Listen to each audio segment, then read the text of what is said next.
What is brain. So ఇక్కడ నుంచి చెయ్యి ముందుకు పెట్టి ఆ వస్తువు తీసుకోవాలన్న సిగ్నల్, శ్వాస ఎట్లా తీసుకుంటున్నాం, లంగ్స్ ఎట్లా ఫంక్షన్ అవుతాయి, హార్ట్ ఏ రేట్ తో బీట్ అవుతుంది, డైజెషన్, ఇవన్నీ కూడా they are under the control of brain stem. So brain stem shut down అయిపోతే ఇంకా కోమాలోనే ఉంటారు పేషెంట్. మీ దగ్గరకు వచ్చే మేజర్ ప్రాబ్లమ్స్ వస్తుంటారు పేషెంట్. సర్జరీ అంటే ఒక తెలియని భయం. సో సర్జరీ అంటే అమ్మో నా నరాల దగ్గరికి వెళ్తారు. హెడేక్ అనేది మేజర్ ఇష్యూ, దాన్ని మైగ్రేన్ అంటారు. Does it leads to any brain problem? ఎక్కువ సన్లైట్ లోకి వెళ్తే, లౌడ్ నాయిస్ కి ఎక్స్పోజ్ అయితే, టైంకి తినకపోతే హెడేక్. పడుకునేటప్పుడు ఇన్స్టాగ్రామ్ రీల్స్ చూస్తుంటారు. నిద్ర పట్టడానికి ఫోన్ చూసి మాస్టర్బేట్ చేసి పడుకుంటారంట. You are hugging somebody, you are kissing somebody, or you are having sex with somebody. Like these are the relax. Tension span చాలా తగ్గిపోతుంది. ఎప్పుడైనా డౌట్ ఉంటే ఒక స్కాన్ తీసుకొని చూడండి. Frontal lobe tumours. కొంచెం స్ట్రెస్ రాగానే బార్కి పోయి బీర్ తాగుతారు. చుట్టుపక్కల ఫ్రెండ్స్ తో గొడవ పెట్టుకోవడం, పాత పగలన్నీ బయట పెట్టుకుని వాళ్ళ ఫోన్ చేసి వాళ్ళని ఏమైనా అనడం. ఒక బ్రెయిన్ సర్జరీని ఎంత సేవ్ చేస్తారు? నేను చేసిన మాక్సిమం అయితే 16 hours. Our consultants also are very good enough that burnout ఎక్కువ ఉంటుంది. ఫ్రెండ్స్ తో కలిపి బయటకు వెళ్ళండి, నాన్ మెడికల్ ఫ్రెండ్స్ తో కూడా వెళ్ళండి. అంటే మీరు వెళ్తే ఎప్పుడు కేసుల గురించి మాట్లాడుకుంటాం. Being a neuro surgeon, thinking అనేది ఎట్లా వచ్చింది మీ లైఫ్ లో? Is there in our family. చెమటలేం చిందించాలా, శ్రమపడే పండించాలా, పెదవిపై చిగురించేలా చిరునవ్వులు. Hello doctor, welcome to the Kalyan Chronicles. Hi Kalyan garu. First brain related issues అంటే న్యూరో సర్జన్ అని తెలుసు. Before that we want to know what is the difference between neuro surgeon, neurologist, psychiatrist and psychologist. Very good question to start with అండి. So common గా neuro related problems అంటే తలనొప్పి, పక్షవాతం, stroke లాగా రావడం, అట్లానే మెడ నొప్పి, నడుము నొప్పి, సయాటిగా అంటాము, డిస్క్ ప్రాబ్లం అంటాము. ఓకే. సో వీటికి డయాగ్నోసిస్ అండ్ ట్రీట్మెంట్ మెడికల్ వరకే ఉంటే neurologist is the right person to consult initially. Neurophysician and neurophysician, neurologist both mean the same. Okay. ఇది కాదు ఇట్లా మనకి మెడిసిన్స్ తో ఈయనకి మొత్తం ప్రాబ్లం క్లియర్ అవ్వట్లం లేదు, సర్జరీ చేయాలి. ఓకే. అంటే స్ట్రోక్స్ కూడా కొన్నిసార్లు స్ట్రోక్ బాగా పెద్దగా ఉండి అది బ్రెయిన్ మీద ఒత్తిడి పెడతా ఉంటే దానికి కూడా సర్జరీ అడ్వైస్ చేస్తాం. ఓకే. కొన్ని రకాల స్ట్రోక్స్ పేషెంట్ కరెక్ట్ గా టైంకి వస్తే ఆ లోపల ఏదైతే రక్తనాళం బ్లాక్ అయిందో ఆ క్లాట్ తొలగించే సర్జరీస్ కూడా చేయొచ్చు. ఇది ఎండోవాస్కులర్ గా చేస్తాం.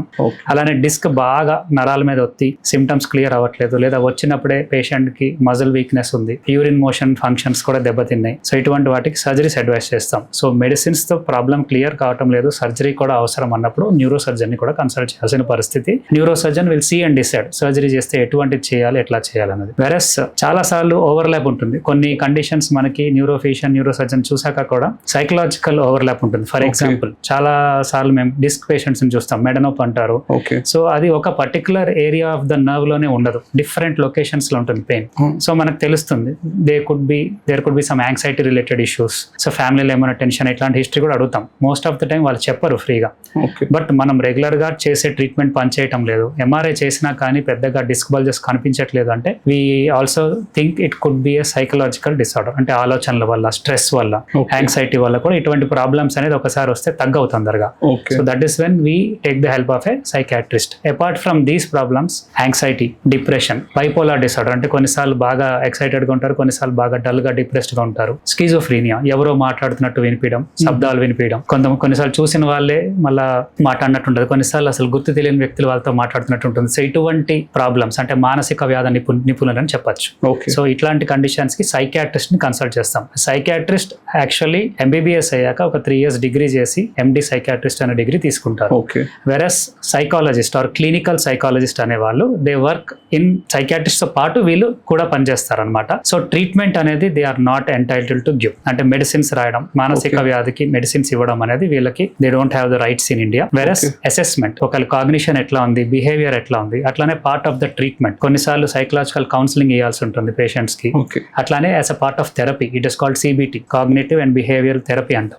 సో ఇందులో భాగంగా psychologist also has a role. Versus medicines ఇచ్చే రైట్స్ వాళ్ళకి లేవు. ఇప్పుడు మీరు అన్నట్టు బ్యాక్ పెయిన్, హెడ్ ఏక్, ఇవన్నీ జనరల్ గా first point of contact general physician consult చేస్తాం.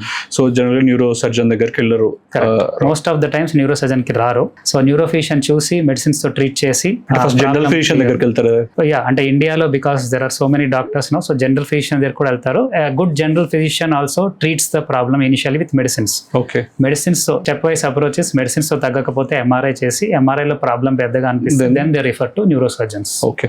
సో మీ దగ్గరకు వచ్చే మేజర్ ప్రాబ్లం అంటే ఎక్కువ ఎలాంటి ప్రాబ్లమ్స్ వస్తుంటారు patients? So most common complaints అంటే ఇప్పుడున్న జనరేషన్ లో చూస్తే కనుక neck pain pain and back pain అండి. మోస్ట్లీ డిస్క్ రిలేటెడ్ ప్రాబ్లమ్స్ అని చెప్పొచ్చు in general. Okay. Fast paced life ఉంది అండ్ సాఫ్ట్వేర్ ప్రొఫెషనల్స్ చాలా ఎక్కువ మంది ఉన్నారు. అదర్వైజ్ ఆల్సో వేరియస్ ప్రొఫెషన్స్ లో prolong sitting and system work ఎక్కువ అవడం, అట్లానే వాచింగ్ ద ఫోన్ అనేది ఎక్కువ అవడం. సో దీనివల్ల రిపీటెడ్ గా అదే పోస్చర్ లో ఉంటూ proper position at the neck and back maintain చేసుకోవటం లేదు చాలా మంది. ఓకే. సో ఇందులో భాగంగా ఏంటంటే చాలా ఒత్తిడి అనేది ఉంటుంది నడుము మీద, మెడ మీద.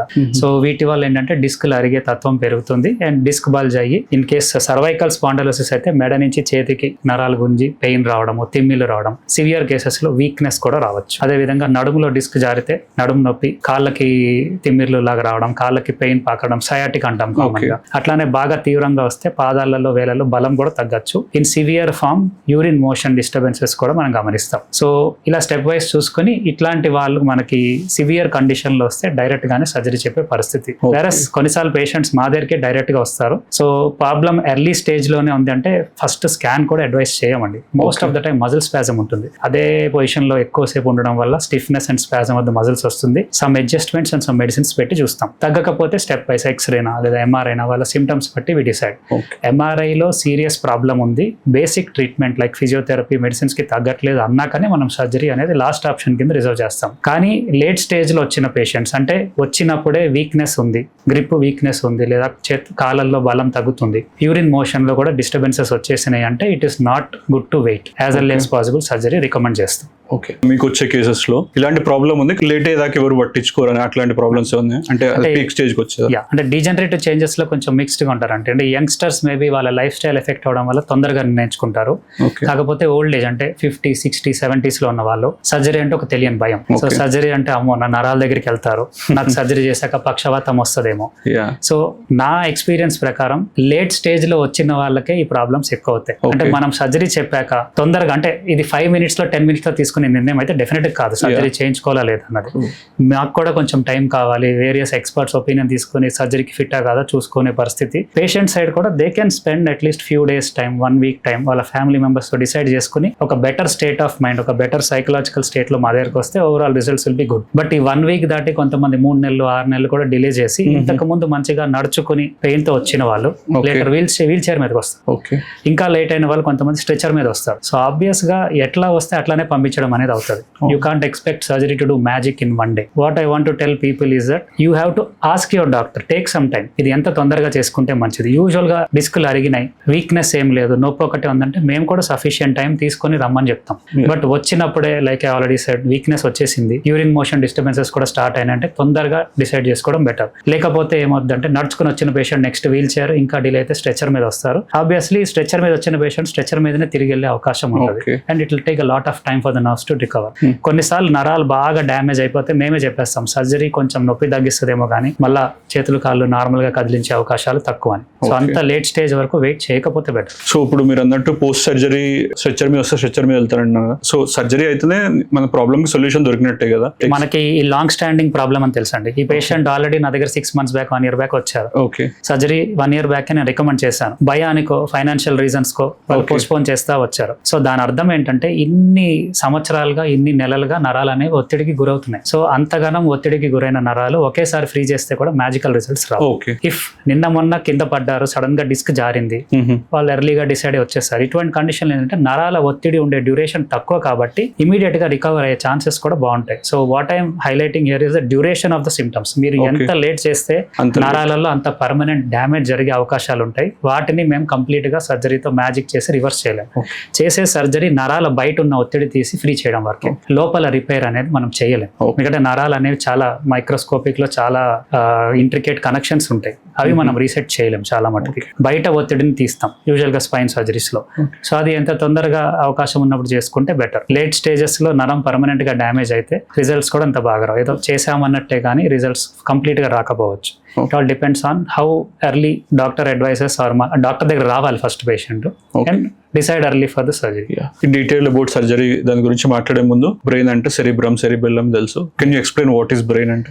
పబ్లిక్ అర్థం అవడానికి 3 parts కింద డివైడ్ చేస్తే సెరిబ్రమ్ అంటే upper part of the brain significant గా 80% బ్రెయిన్ ఇక్కడ ఉంటుంది. చిన్న మెదడు సెరబెల్లం ఇక్కడ వెనకాల ఉంటుంది అండ్ బ్రెయిన్ స్టెమ్. సో ఇప్పుడు brain stem is like transformer of the brain, అంటే main part. So brain stem shut down అయిపోతే ఇంకా కోమాలోనే ఉంటారు patient till it starts functioning again. Okay, so cerebrum higher mental functions అంటాం, అంటే బయట నుంచి వచ్చే సెన్సేషన్స్ పర్సీవ్ చేయడానికి, మనం పవర్ అంటే మూవ్మెంట్స్ అంతా డ్రైవ్ చేయడానికి, అట్లానే మన ఆలోచనలు, judgement, thinking, analytical skills, creativity, ఇట్లాగా హైయర్ ఫంక్షన్స్ అంతా కూడా సెరెబ్రమ్ కంట్రోల్లో ఉంటాయి. సెరెబెల్లం అంటే చిన్న మెదడు is mainly the balance and coordination centre. So మనం నడుస్తున్నాము అంటే ఇట్లా తూలుతా నడుస్తున్నామా, స్ట్రైట్ గా నడుస్తున్నామా, మనం ఒక వస్తువు పట్టుకోవడానికి వెళ్తున్నప్పుడు చెయ్యి నీట్ గా వెళ్తుందా, షేక్ అవుతుందా, లేదా వస్తువు దాటి పక్కకి పోతుందా, ఈ ఫైన్ ట్యూనింగ్ అంతా కూడా సెరెబెల్లం నుంచి వస్తుంది. Brain stem on the other hand మొత్తం బ్రెయిన్ ని యాక్టివేట్ చేసే రిలేట్ సెంటర్. సో మీకు ఒక స్పర్శ పర్సీవ్ చేయాలన్నా లేదా ఒక మూవ్మెంట్ కి టాస్క్ ఇవ్వాలన్నా కూడా బ్రెయిన్ సెరెబ్రమ్ వెళ్ళి సిగ్నల్స్ బ్రెయిన్ స్టెమ్ కి ఇస్తుంది. Brain stem is connected to the spinal cord. So ఇక్కడ నుంచి ఇలా మీరు చెయ్యి ముందుకు పెట్టి ఆ వస్తువు తీసుకోవాలన్న signal relay centre is the brain stem. Apart from relay centre మనిషి కాన్షియస్ గా ఉండడానికి కూడా రెటిక్యులర్ యాక్టివేషన్ సిస్టమ్ అనేది బ్రెయిన్ స్టెమ్ లోపల ఉంటుంది. అట్లానే ఆటోనామిక్ ఫంక్షన్స్ అంటే శ్వాస ఎట్లా తీసుకుంటున్నాం, లంగ్స్ ఎట్లాగా ఫంక్షన్ అవుతాయి, హార్ట్ ఏ రేట్ తో బీట్ అవుతుంది, ఫైన్ డీటెయిల్స్ లైక్ డైజెషన్, ఇవన్నీ కూడా ఆటోనామిక్ ఫంక్షన్స్ కింద వస్తాయి. ఇవన్నీ కూడా they are under the control of brain stem. Okay, so brain stem damage అయితే కోమాలో ఉంటారు, అది రికవర్ అయితే మళ్ళీ ఇంప్రూవ్ అయ్యే ఛాన్సెస్ కూడా ఉంటాయి. బ్రెయిన్ రైట్ బ్రెయిన్ అంటారు. సో సెరిబ్రమ్ సెరిబెల్లం ని వాటిని పిలుస్తారా, left brain right? So usual గా లెఫ్ట్ బ్రెయిన్ రైట్ బ్రెయిన్ అనేది we call it as a right cerebral hemisphere and left cerebral hemisphere. Cerebellum లో కూడా ఉంటది, but it is not that organized there. So ఇక్కడ right brain and left brain అనేది hemispheres కింద, అంటే మధ్యలో ఒక స్లిట్ ఉండి రైట్ అండ్ లెఫ్ట్ కింద బ్రెయిన్ అనేది డివైడ్ అవుతుంది. సో అగైన్ యూజువల్ గా రైట్ హ్యాండర్స్ కామన్ ఉంటారు. సో 90% రైట్ హ్యాండర్స్ లో లెఫ్ట్ సైడ్ బ్రెయిన్ అనేది డామినెన్స్ చూపిస్తుంది. విచ్ మీన్స్ దట్ స్పీచ్ అంటే మనం ఎవరైనా మాట్లాడితే అర్థం చేసుకోవాలి, రిటర్న్ ఆన్సర్ కూడా చెప్పాలి. సో ఈ స్పీచ్ సెంటర్ అనేది రైట్ హ్యాండెడ్ పీపుల్ లో లెఫ్ట్ సైడ్ బ్రెయిన్ లో సెంటర్స్ ఉంటాయి. అట్లానే right and left brains have some centres. For example right brain తీసుకుంటే, లెఫ్ట్ బ్రెయిన్ తీసుకుంటే మనము ఒక అనలిటికల్ స్కిల్స్, అట్లానే జడ్జ్మెంట్ స్కిల్స్, లాజిక్, ఇవన్నీ ఎక్కువ లెఫ్ట్ సైడ్ బ్రెయిన్ లో ఉంటాయి. వర్బల్, అలానే స్పీచ్ అని చెప్పాను కదా, స్పీచ్ కి సంబంధించిన ఏరియాస్ అన్ని కూడా రైట్ హ్యాండెడ్ పీపుల్ ఎక్కువ లెఫ్ట్ బ్రెయిన్ లో ఉంటాయి. రైట్ సైడ్ బ్రెయిన్ కి వస్తే క్రియేటివ్ థింకింగ్, అట్లానే ఇంట్యూషన్, అంటే ఒకటి యాక్సెప్ట్ చేసుకోవాలా లేదా వితౌట్ ఎనీ ప్రాపర్ రీజనింగ్ అనేది ఇంట్యూషన్ అంటాం. ఆ స్కిల్ కూడా రైట్ సైడ్ బ్రెయిన్ లో ఉంటుంది. అట్లానే ఆర్టిస్టిక్, ఒక ఆర్టిస్ట్ ఉన్నప్పుడు వాళ్ళ రైట్ సైడ్ బ్రెయిన్ లో ఆయన ఎట్లా పెయింటింగ్ చేస్తారా లేదా మ్యూజిషియన్, ఇవన్నీ కూడా దీనికి సంబంధించిన సెంటర్స్ రైట్ బ్రెయిన్ లో ఉంటాయి. సో యూజువల్ గా they take some load on each side. So ఒక బ్రెయిన్ లో కొన్ని ఇంపార్టెంట్ సెంటర్స్ ఉంటాయి, ఒక పక్క లెఫ్ట్ సైడ్ బ్రెయిన్ లో కొన్ని ఇంపార్టెంట్ సెంటర్స్ ఉంటాయి. డామినెన్స్ అనేది కూడా ఉంటుంది. అనలిటికల్ థింకింగ్ అట్లాంటి వాటికి లెఫ్ట్ సైడ్ బ్రెయిన్ అనేది ఉంటుంది.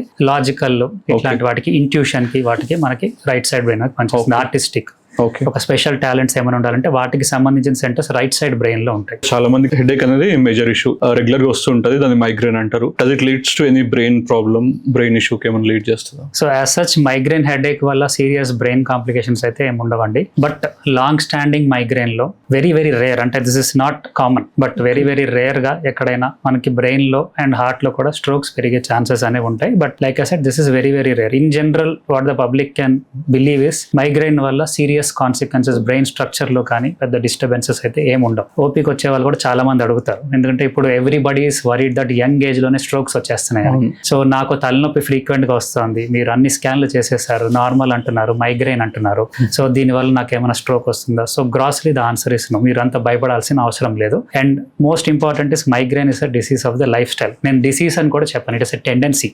ఫర్ ఎగ్జాంపుల్, నాకు వింటర్ లో ఫ్రీక్వెంట్ గా నేను కోల్డ్ క్యాచ్ చేసే టెండెన్సీ ఉండొచ్చు. నేను చన్నీళ్ళు తాగాను అనుకోండి, ఇంకా ఎక్కువ వస్తుంది ఆ టెండెన్సీ. సో ఇటువంటి ఒక టెండెన్సీ కొంతమందికి హెడేక్ వచ్చేది ఎక్కువ ఉంటుంది. సో ఎక్కువ సన్లైట్ లోకి వెళ్తే హెడేక్ రావచ్చు, ఎక్కువ లౌడ్ నాయిస్ కి ఎక్స్పోజ్ అయితే హెడేక్ రావచ్చు, టైం కి తినకపోతే హెడేక్ రావచ్చు, అట్లానే ఎక్కువ ఫిజికల్ జర్నీస్ బాగా చేస్తున్నారు, దానివల్ల హెడేక్ రావచ్చు. సో ఈ టెండెన్సీస్ అనేవి ఏమేమిటి ఉన్నాయి అవి రాసుకుని జాగ్రత్తగా నారో డౌన్ చేసుకుని అవి ఇంప్రూవైజ్ చేసుకుని ఇంప్రూవ్ చేసుకోగలిగితే హెడేక్ ఎపిసోడ్స్ డెఫినెట్ గా తగ్గుతాయి. This is how migraine actually works. So in fact medicines కూడా పెద్ద డిపెండెన్సీ లేకుండా, ఆర్ ఎప్పుడైనా ఒకసారి అటాక్ వచ్చినప్పుడు మెడిసిన్స్ వాడి ఈ లైఫ్ స్టైల్ చేంజెస్ తో మైగ్రేన్ అనేది మనం ట్యాకిల్ చేయొచ్చు. అంటే I have seen patients who develop headache 3 times a week also, అంటే వెరీ ఫ్రీక్వెంట్. అక్కడి నుంచి వన్స్ ఇన్ 3 months కి వెళ్ళిన వాళ్ళని కూడా ఈ పద్ధతిలో నేను చూశాను. And yoga, meditation, life style changes are the main part of treatment rather than just using medicines.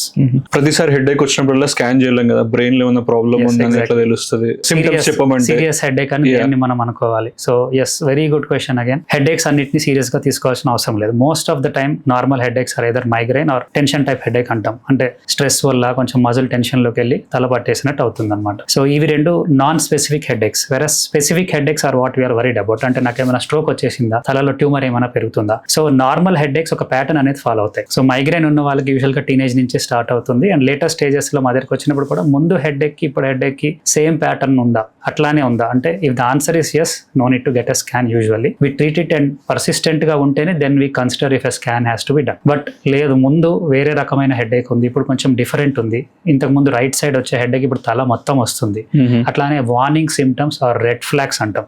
So morning లేవంగానే హెడ్ ఏక్ తో లేస్తున్నారు, హెడ్ ఏక్ తో పాటు వామిటింగ్ అవుతుంది, ఎస్పెషల్లీ ప్రొజెక్టైల్ వామిటింగ్ అనే పదం వాడాల్సింది ఇక్కడ అవసరం. సో నార్మల్ గా వామిటింగ్ అయ్యే ముందు కొంచెం సలైవా ఎక్కువ రావడము, వికారం, వామిటింగ్ సెన్సేషన్ లాగా వస్తుంది. ఇందులో ఏంటంటే ఇవేమి లేకుండా డైరెక్ట్ గా వామిటింగ్ అయిపోతుంది. వామిటింగ్ అయినాక హెడ్ ఏక్ అనేది రిలీవ్ అవుతుంది. So this is called raised pressure head ache. అంటే తలలో ప్రెషర్ పెరిగి దాని వల్ల వచ్చే హెడ్ ఏక్స్ ఇట్లా ఎర్లీ మార్నింగ్ ప్రెసెంట్ అయ్యి వామిటింగ్ తర్వాత రిలీవ్ అవుతాయి. Additional symptoms of involvement of brain like fits రావచ్చు, ఒక పక్క పెరాలసిస్ లా రావచ్చు, అట్లానే ఫైన్ ఫంక్షన్స్ లో కూడా సమ్ డిస్టర్బెన్స్, రోజు చేసే పని సరిగ్గా చేయలేకపోతారు, కొంతమంది మెమొరీ డిస్టర్బెన్సెస్ వస్తాయి, కొంతమంది మాట తడబడుతుంది, అంటే సిమిలర్ టు స్ట్రోక్ లాగా సిమ్టమ్స్ రావచ్చు. అంటే ఇవన్నీ ఎటుపక్క ఏ ఏరియాలో ఇన్వాల్వ్మెంట్ ఉంది దాన్ని బట్టి. ఇట్లాంటి సిమ్టమ్స్ కూడా అడిషనల్ గా ఉంటే డెఫినెట్ గా స్కాన్ చేయాల్సిన పరిస్థితి. ఫిట్స్ అనే కాన్సెప్ట్ మాట్లాడుకుంటే ఈ ఫిట్స్ అనేది ఒకసారి స్టార్ట్ అయితే లైఫ్ లాంగ్ ఉంటది అంటారు. ఇప్పుడు చాలా మంది నాకు తెలిసిన ఫ్రెండ్ వాళ్ళ కజిన్ కి ఫిట్స్ వస్తే ఆమెకి అంటే పెళ్లి కావడానికి చాలా టైం పట్టింది, ఎవరు పెళ్లి చేసుకోకపోవడము, ఎప్పుడు వస్తుంది తెలియదు, అంటే డాక్టర్స్ క్యూర్ అయింది అన్నారు. But still what is fits అంటే ఎందుకు వస్తుంది ఫిట్స్ అంటే? సో ఇందులో రెండు అండి, ఫిట్స్, సీజర్ డిసార్డర్ రెండింటి కింద తీసుకోవాలి. ఫిట్స్ అంటే ఒకసారి ఫస్ట్ టైం ఫిట్స్ వచ్చి మన దగ్గరికి వస్తే that is called seizure episode అనమాట. సో అందులో ఏంటంటే we try to rule out the causes. Some time simple reasons like ఏంటంటే స్ట్రెస్ వల్ల కూడా కొన్నిసార్లు ఫిట్స్ సీరియస్ గానే రావచ్చు, షుగర్ డౌన్ అయినా, లేదా కొన్ని ఎలక్ట్రోలైట్ డిస్టర్బెన్సెస్ అంటే బాడీలో న్యాచురల్ గా ఉండాల్సిన సోడియం ఇట్లాంటి ఇంపార్టెంట్ కెమికల్స్ కొంచెం అప్ అండ్ డౌన్ అయినా కూడా ఫిట్స్ అనేది రావచ్చు. Answer is very simple, you can treat it and then మళ్ళీ ఫిట్స్ వచ్చే అవకాశాలు చాలా తగ్గిపోతాయి. ఫిట్స్ కి లాంగ్ టర్మ్ ట్రీట్మెంట్ మెడిసిన్స్ కూడా మనం పెట్టాం. బట్ ఎప్పుడైనా ఒక young individual first time fits తో మన దగ్గరికి వస్తే we usually recommend a scan if no other problems are seen, because fits is an important symptom of any tumor in the brain or stroke. So ఇవి rule out చేసుకున్నాక 90 to 95% we usually find some answers. But ఒక 5% cases లో metabolic reasons ఉంటాయి, అంటే మనకి brain లో structural abnormality ఏం లేకుండా వేరే రీజన్స్ కంటే ట్రాన్సియంట్ గా బ్రెయిన్ కి ఆక్సిజన్ అందకపోవడం వల్ల, బ్లడ్ సర్క్యులేషన్ అందకపోవడం వల్ల, లేదా మెటబాలిక్ కిడ్నీ ప్రాబ్లం వల్ల బ్రెయిన్ లో ఫిట్స్ రావచ్చు, లివర్ లో డిస్ఫంక్షన్ వల్ల బ్రెయిన్ లో ఫిట్స్ రావచ్చు, సెకండరీగా బ్రెయిన్ ఇన్వాల్వ్ అవ్వడం వల్ల వస్తుంది. చిన్నపిల్లల్లో మీరు వినుంటారు హై గ్రేడ్ ఫీవర్స్ రావడం వల్ల యూజువల్ గా 6 సంవత్సరాల లోపు పిల్లలకి ఫిట్స్ వస్తుంది. So these are not to be taken very seriously. But fits continuous గా వస్తున్నాయి అంటే దాన్ని సీజర్ డిసార్డర్ అంటాం. సో వీళ్ళకి their brain has a tendency to catch fits అండ్ కొంచెం సెన్సిటివ్ గా ఉంటారు, అంటే కొంచెం ఎక్కువ స్ట్రెయిన్ అయినా, నైట్ సరిగ్గా నిద్రపోకపోయినా పొద్దున్న మళ్ళీ ఫిట్స్ వచ్చేస్తూ ఉంటాయి. అన్ఫార్చునేట్లీ వీళ్ళకి పెద్ద రీజన్స్ ఏం దొరకవు ఎంఆర్ఐలో. Whatever best MRI epilepsy protocol ఒకటి ఉంటుందండి, that is the best sequence to find out if there is any problem in the structures of the brain. So ఇవన్నీ నెగిటివ్ అయినప్పుడు మనకి సీజర్ డిసార్డర్ కింద వెళ్తుంది. అండ్ యూజువల్లీ పేషెంట్స్ కూడా compliance ఉండదు, అంటే ఎన్ని రోజులు మెడిసిన్స్ వాడతామని కొంతమంది ఆపేస్తారు, లేదా ట్రావెల్ అప్పుడు ఒక మెడిసిన్ స్కిప్ చేసేస్తారు. సో అట్లాంటి వాళ్ళల్లో that is the reason why the fits are coming again and again. But what I want to tell is 95% we have a reason. ఆ రీజన్ తెలుసుకున్న ట్రీట్ చేయగలిగితే ఫిట్స్ కంట్రోల్ బెటర్ గా ఉంటుంది. But if it is a seizure disorder, structural problem ఏమీ లేదు అంటే కనుక you have to take time to time medicines. ఈ మెడిసిన్స్ కి అడహరెంట్ గా ఉంటే మాక్సిమం అవి కూడా రాకుండా కంట్రోల్ చేయొచ్చు. ఇయర్స్ వాడాలా అంటే సమ్ పీపుల్ లైఫ్ లాంగ్ వాడాల్సి ఉంటుంది unfortunately. When we don't have a definite cause or treatable cause ఏం లేకపోతే unfortunately they have to use life long. But maximum ఏమేమి చూస్తామంటే కాంప్లయన్స్ బాగుంటే ఫిట్స్ రావు. కొంతమందికి ఏంటంటే మనకి ఫిట్స్ ఎక్కువ మెడిసిన్స్ వాడడం వల్ల సైడ్ ఎఫెక్ట్స్ వచ్చి అట్లా కూడా స్కిప్ చేస్తారు. So main thing is to stick to the medicines, time to time medicines తీసుకోవాలి. అట్లా తీసుకుంటే మాక్సిమం కంట్రోల్ అయ్యే ఛాన్సెస్ బెటర్ ఉంటాయి. ఫిట్స్ వచ్చే వాళ్ళకి పక్కన ఖచ్చితంగా ఎవరో ఒకరు ఉండాలంటారు, ఫిట్స్ రాగానే తాళం గుర్తిస్తారు. సో దానివల్ల అంటే ఫిట్స్ వచ్చినప్పుడు body is not under our control and rapid jerky movements అవుతాయి. మనం నార్మల్ గా అంత ఫాస్ట్ గా మూవ్మెంట్ చేయలేము, బట్ బ్రెయిన్ లో స్టిమ్యులేషన్, ఎలక్ట్రికల్ స్టిమ్యులేషన్ ఎక్కువ అవడం వల్ల ర్యాపిడ్ జర్కీ మూవ్మెంట్స్ వస్తాయి.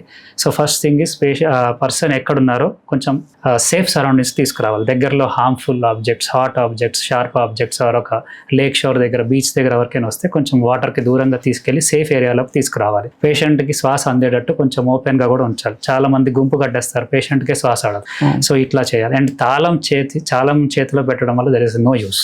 ఓకే. సో చాలా మంది పేషెంట్స్ ఇప్పటికి కూడా వచ్చి చేతిలో తాళం పెట్టాం కంట్రోల్ అయిపోయింది అంటారు. మీరు తాళం పెట్టడం వల్ల అది కంట్రోల్ కాలేదు. అది కంట్రోల్ అవ్వాలి కాబట్టి 5 minutes లో 10 minutes లో that is how it usually subsides. Okay. దాని టైం తీసుకుని అదే కంట్రోల్ అయింది. యూజువల్గా ఒకసారి ఫిట్స్ వస్తే మాక్సిమం 5 to 10 minutes లోపల అదే కంట్రోల్ అయిపోతుంది. Okay. Then you have to take to nearby centre and కొన్ని ఇంజెక్షన్స్ మళ్ళీ రాకుండా ఇచ్చి హైయర్ సెంటర్కి ఇవ్వాలి, లేదా if it is un equipped centre you need to evaluate. మనం ఇందాక అనుకున్న కాసెస్ అన్ని కూడా. మోస్ట్ ఇంపార్టెంట్ థింగ్ తాళం చెవి పెట్టద్దు, బట్ పేషెంట్ హెడ్ ఒక సైడ్ టిల్ట్ చేస్తే బెటర్, ఎందుకంటే కంట్రోల్ ఉండదు.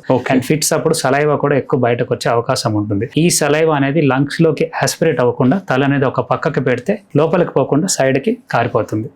సో ఆస్పిరేషన్ అంటే ఈ ఏదైతే నార్మల్ గా మనం బ్రీతింగ్ చేస్తున్నప్పుడు ఎయిర్ మాత్రమే లంగ్స్ లోకి వెళ్ళాలి, ఈ సలైవా అనేది వెళ్ళకూడదు.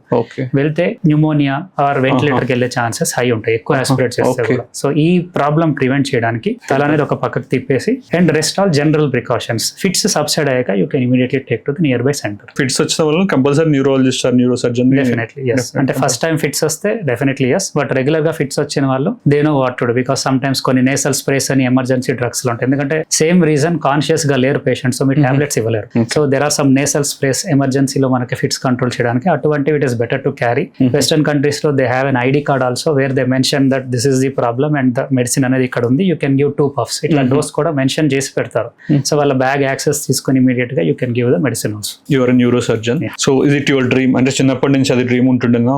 What made you to become a doctor? ఆ స్టోరీ మీ background. So part 1 is that I wanted to become a doctor definitely from my school age. Okay. And my mom wanted to become a doctor, but unfortunately for various reasons at that time she couldn't. So it was rooted right from my upbringing itself that నేను neuro doctor అవ్వాలన్నది అక్కడే ఉంది. But the first ఇది విత్తనం అనేది neuro surgeon అవ్వాలి. మా నాన్నగారికి disc operation అయింది, లంబార్ డిస్క్ ప్రాబ్లం ఉండే. Okay. So he had a minor car accident. He got away safely, but accident అయిన తర్వాత నుంచి severe back pain, sciatica pain తో సఫర్ అయ్యారు. So I think this was in my inter first year. So ఆ టైంలో I was like more inclined to medicine, but branch I was not specific.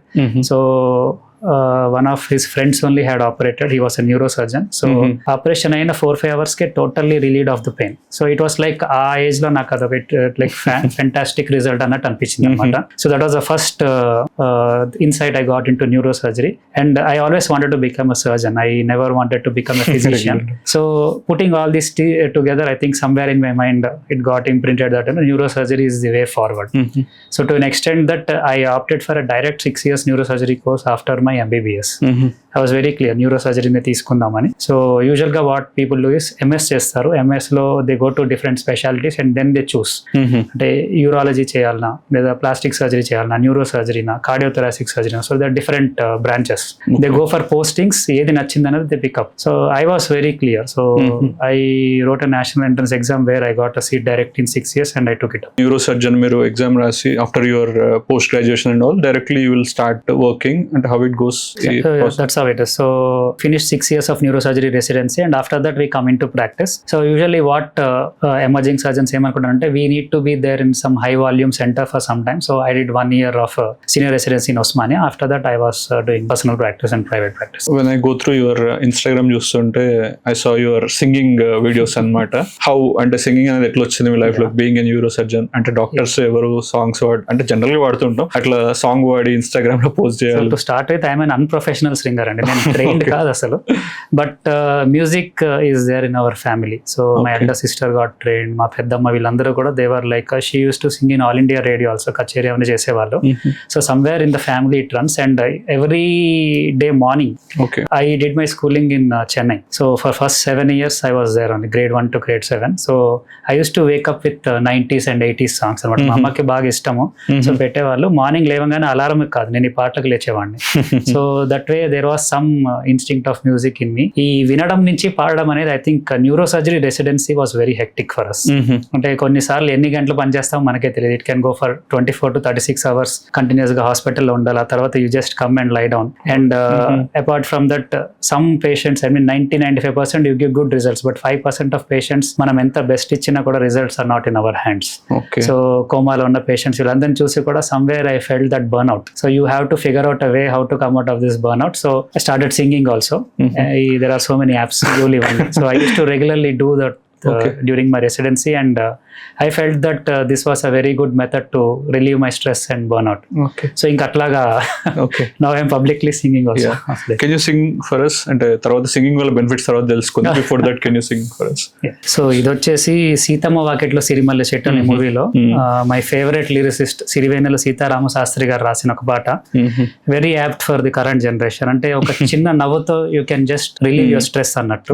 So అందులోంచి కొన్ని lines: చెమటలేం చిందించాలా, శ్రమపడే పండించాలా, పెదవిపై చిగురించేలా చిరునవ్వులు, కండలను కరిగించాలా, కొండలను కదిలించాలా, చచ్చి చెడి సాధించాలా సుఖశాంతులు, మనుషులని పెంచే రుజువు, మమతలను పెంచే ఋతువు, మనసులను తెరిచే హితవు, వందేళ్ళైనా వాడని చిరునవ్వు, ఎక్కిల్లే పెట్టి ఏడుస్తుంటే కష్టం పోతుందా కదా, మరెందుకు గోలా, అయ్యయ్యో పాపం అంటే ఏదో లాభం వస్తుందా, వృధా ప్రయాస పడాలా. వండర్ఫుల్. ఇట్లా మీరు పాడుతూ పాడుతూ ఉంటే ఇట్లా పర్ఫెక్ట్ అయ్యాలా లేకుంటే practice? I don't know about perfect, but part of bathroom singer నుంచి కొంచెం ఇప్పుడే బయటపడుతున్నాను నేను కూడా. Super super. Ya, so singing వల్ల how brain will be benefited with singing? Definitely, like I said, in my own life I have my experience. So neurosurgery stress in the residency was significant. Okay. అంటే almost even hour consultants also were very good enough that burnout ఎక్కువ ఉంటుంది. Frequent గా friends తో కలిపి బయటకు వెళ్ళండి, non medical friends తో కూడా వెళ్ళండి. అంటే మీరు వెళ్తే ఎప్పుడు కేసుల గురించి మాట్లాడుకుంటూ ఉంటారు, ఆ పేషెంట్ అంటారు. Try to make friendship with non medical friends అని కూడా చెప్పేవాళ్ళు. So I think this was my biggest stress buster, because habits ఏం లేవు, for good or bad habits ఏం లేవు. So I think sort of addiction అప్పుడు develop అయింది. But of late I'm singing when ever I find time. Okay. And recent గా doctors groups లో కూడా I'm little bit active when ever we have event and active attend అవ్వడం అట్లా. So like I said, bathroom singer నుంచి కొంచెం ఇప్పుడే బయటపడుతున్నాను. Definitely help. So singing వల్ల మీ బ్రెయిన్ లో హ్యాపీ హార్మోన్స్ ఏవైతే ఉంటాయో they get released in excessive amount. So serotonin is the main hormone which if you can this main neuro transmitter అని చెప్పొచ్చు రాదర్ దాన్ హార్మోన్ కంటే కూడా. So this hormone has a calming and soothing effect on the brain. So పాటలు విన్నా, పాటలు పాడినా కూడా if you have a capacity to sing or you have అంటే intent to sing, these two definitely అంటే almost ఒక 6 hours పడుకున్నంత ఎఫెక్ట్ ఉంటుంది ఒక మంచి పాట విన్నా పాడినా కూడా. Okay.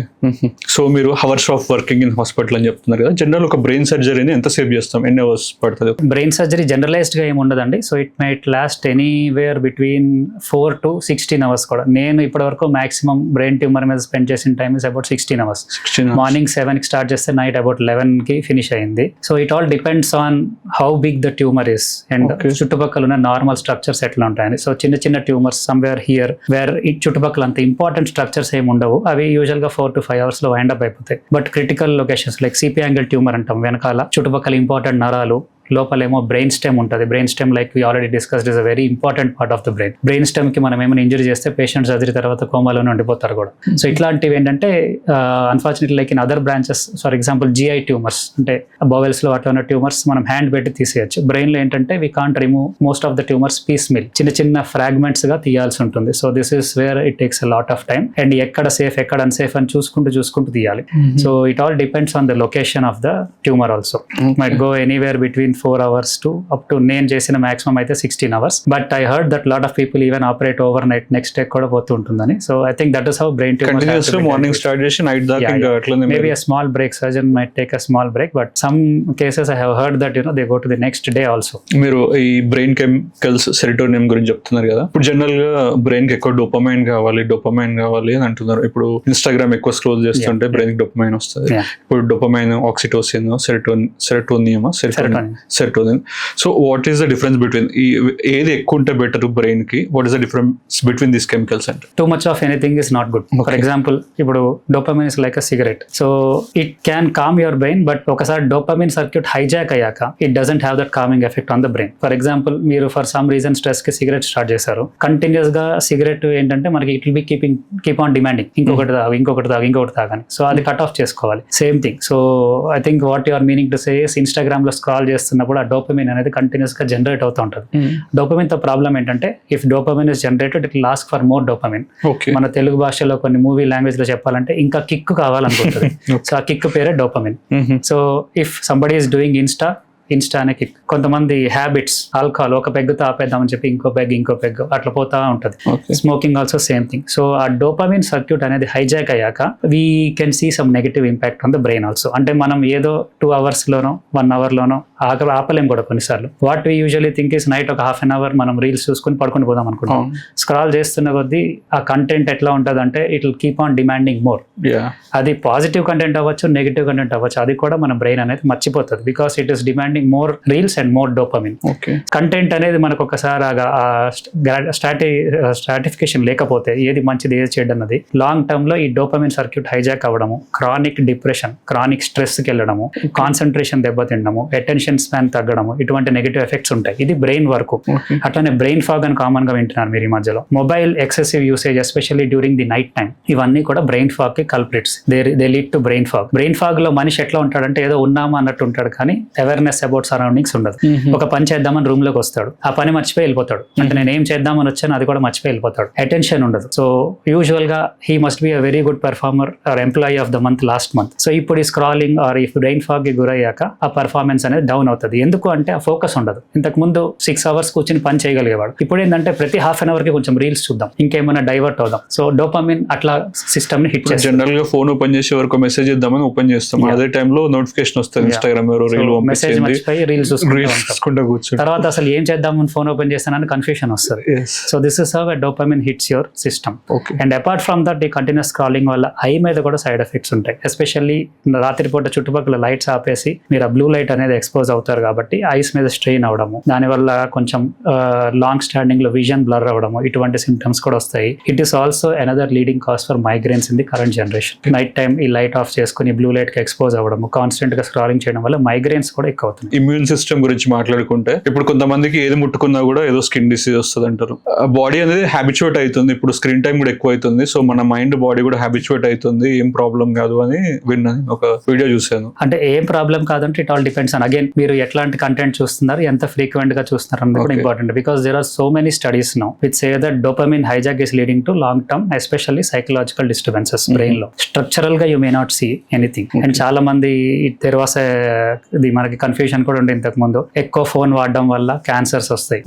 So another thing I want to clearly say that phone లో అయనైజింగ్ రేడియేషన్ ఉండదు. అయనైజింగ్ రేడియేషన్ వల్లనే మనకి జెనెటిక్ మ్యూటేషన్స్ ఆర్ జీన్స్ లో మార్పు వచ్చి ట్యూమర్స్ అంటే సెల్స్ ఎక్కువగా పెరిగి ట్యూమర్స్ అనేది జనరేట్ కావచ్చు.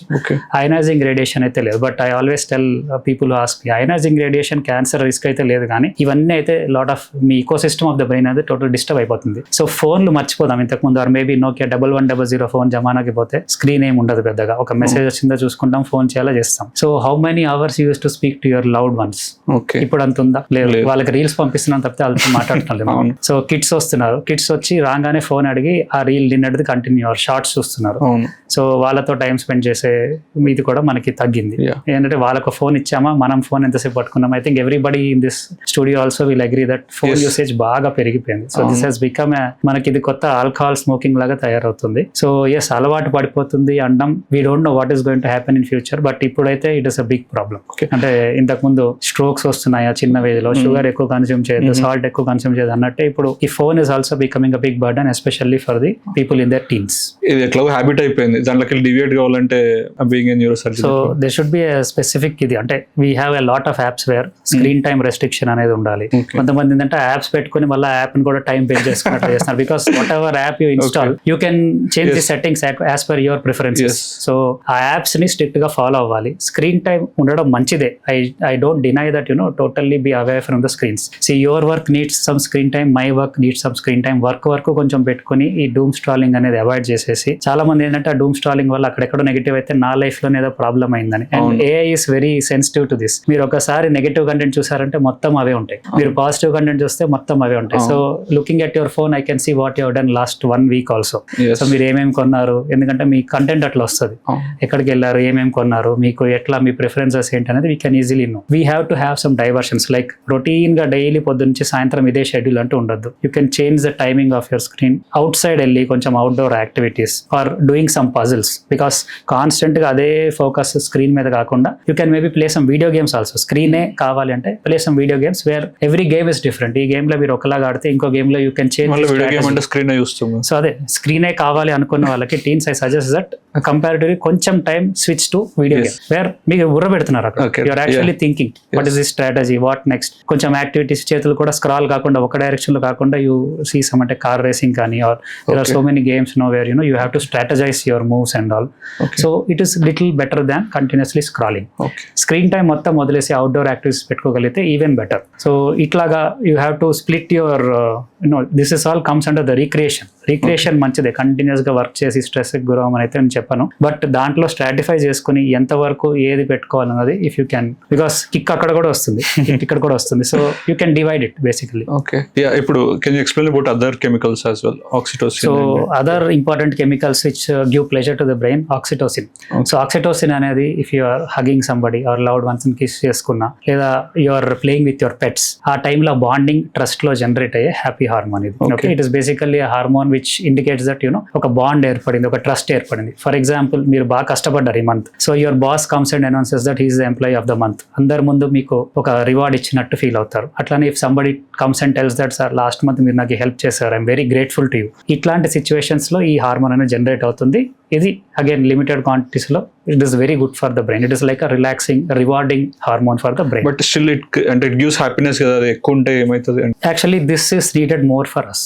ఓకే, అగైన్ స్క్రీన్ టైం తగ్గించి కొంచెం బయటకు వెళ్ళి you play 1 hour of cricket, okay, it generates oxytocin, you're happy. Yeah. So physical fitness workout అవుతుంది. స్క్రీన్ టైం కూడా 1 hour మీరు దూరం ఉన్నారు. క్రికెట్ ఆడినప్పుడు మధ్యలో వచ్చి అవర్స్ చేయరు, everybody will be focusing on the game it's. yes yes so the oxytocin that is generated that time, అది మీరు సస్టైన్ చేసుకుంటే మంచిది. ఓకే, వేరే serotonin is the relaxing hormone, it is a mood stabiliser అనమాట. Okay. So ఇది long run లో మనకి this is the hormone we should see. So ఇదేంటంటే షార్ట్ బిట్స్ లాగా వచ్చిపోవడం ఉండదు. మీరు ఒక మంచి 6 to 8 hours పడుకున్నారు, serotonin is peak during that time. మీ బాడీలో కార్టిసాల్ లెవెల్స్ అంటే స్ట్రెస్ హార్మోన్ లెవెల్స్ అనేది తగ్గి సెరటోనిన్ అనేది పీక్స్ లో ఉంటుంది. So you wake up fresh in the morning. ఆ పడుకునే ముందు మీరు డోపమిన్ సర్జ్ రీల్స్ పెట్టారు అనుకోండి, సెరటోనిన్ సప్రెస్ చేసి dopamine is taking over that part. Okay, so దాని వల్ల మీ సెరటోనిన్ స్పైక్స్ తగ్గుతున్నాయి, కార్టిసాల్ కూడా తగ్గట్లేదు. So both these things are not happening which ideally happen during sleep. So మీ నిద్ర డిస్టర్బ్ అవుతుంది, నెక్స్ట్ డే డిస్టర్బ్ అవుతుంది, brain fog, lack of attention, ఇవన్నీ కూడా దీని వల్లనే. సో గుడ్ స్లీప్, లేదా లైక్ ఐ సెడ్ ఒక మంచి పాట విన్నాం, ఒక సిరీస్ ఆఫ్ సాంగ్స్ విన్నాం, ఒక పాట పాడడం, or you go and again play వల్ల కూడా again oxytocin, serotonin both will be released. So this is a mood stabilising hormone and this is what we should seek for. Dopamine ని పక్కన పెట్టి ఈ సిస్టమ్ ని మనం ఎక్కువ నమ్ముకుంటే ఓవరాల్ కామ్నెస్ అనేది, సైకలాజికల్ డిసార్డర్స్ తక్కువ రావడం అనేది దీని మీద డిపెండ్ అవుతుంది. చాలా మంది ఐటీ ఎంప్లాయీస్ చూసుకుంటే ఎక్కువ అంటే స్క్రీన్ మీద వర్క్ చేస్తారు, టైం దొరికినప్పుడల్లా మూవీస్ చూస్తూ ఉంటారు ల్యాప్టాప్ లో ఆర్ థియేటర్కి వెళ్ళి. మళ్ళీ వాళ్ళు ఏమంటారంటే దాన్ని స్ట్రెస్ బస్టర్ అంటారు. So how we can see that? So watching a movie is a good thing, but ఎంత binge watching or normal watching అనేది చూడాలి. I know now the world is behind K drama and all. So binge watching చేస్తున్నారు, ఈ weekend లోపు ఇది అవగొట్టాలంటున్నారు. So yes, you can watch a movie, that is a good stress buster. Content of the movie important and ఎంత time మీరు దానికి ఇస్తున్నారు అన్నది important. Movie also like it is a single directional content, అందులో అంత వేరియేషన్స్ ఉండవు, అంత scrolling ఉండదు. You are keeping the screen and constantly watching that episode or whatever the movie. Little better than scrolling, but again ఆ screen ఎట్లాంటిది, చుట్టుపక్కల background light ఎట్లా పెట్టుకుని వాచ్ చేస్తున్నారు, థియేటర్కి వెళ్ళి వాచ్ చేస్తున్నారు లేదా సిస్టంలో వాచ్ చేస్తున్నారు, these things also are important. Binge watching again మీరు కంట్రోల్లో పెట్టుకోవాలి. నేను న్యూరో సర్జన్ పాడ్కాస్ట్ చేస్తున్నప్పుడు ఒక ఫ్రెండ్ తో మాట్లాడుతుంటే ఒక క్వశ్చన్ అడిగింది. జనరల్ ఆ లైఫ్ లో జరిగేది, హీఈస్ 30+ ఓల్డ్. ఏంటంటే ఎవ్రీడే ఇప్పుడు మనం మాట్లాడుకుందాం, డూమ్ స్క్రోలింగ్ చేస్తే పడుకునేటప్పుడు ఇన్స్టాగ్రామ్ రీల్స్ చూస్తూ ఉంటుంటే లాస్ట్లో ఏమవుతుంది, నిద్ర పట్టడానికి ఫోన్ చూసి మాస్టర్బేట్ చేసి పడుకుంటారంట. So why this happens and how we can avoid that kind of? So one thing is doom scrolling వల్ల వాటి వల్ల his sleep cycle is affected. So there is another hormone which is called melatonin.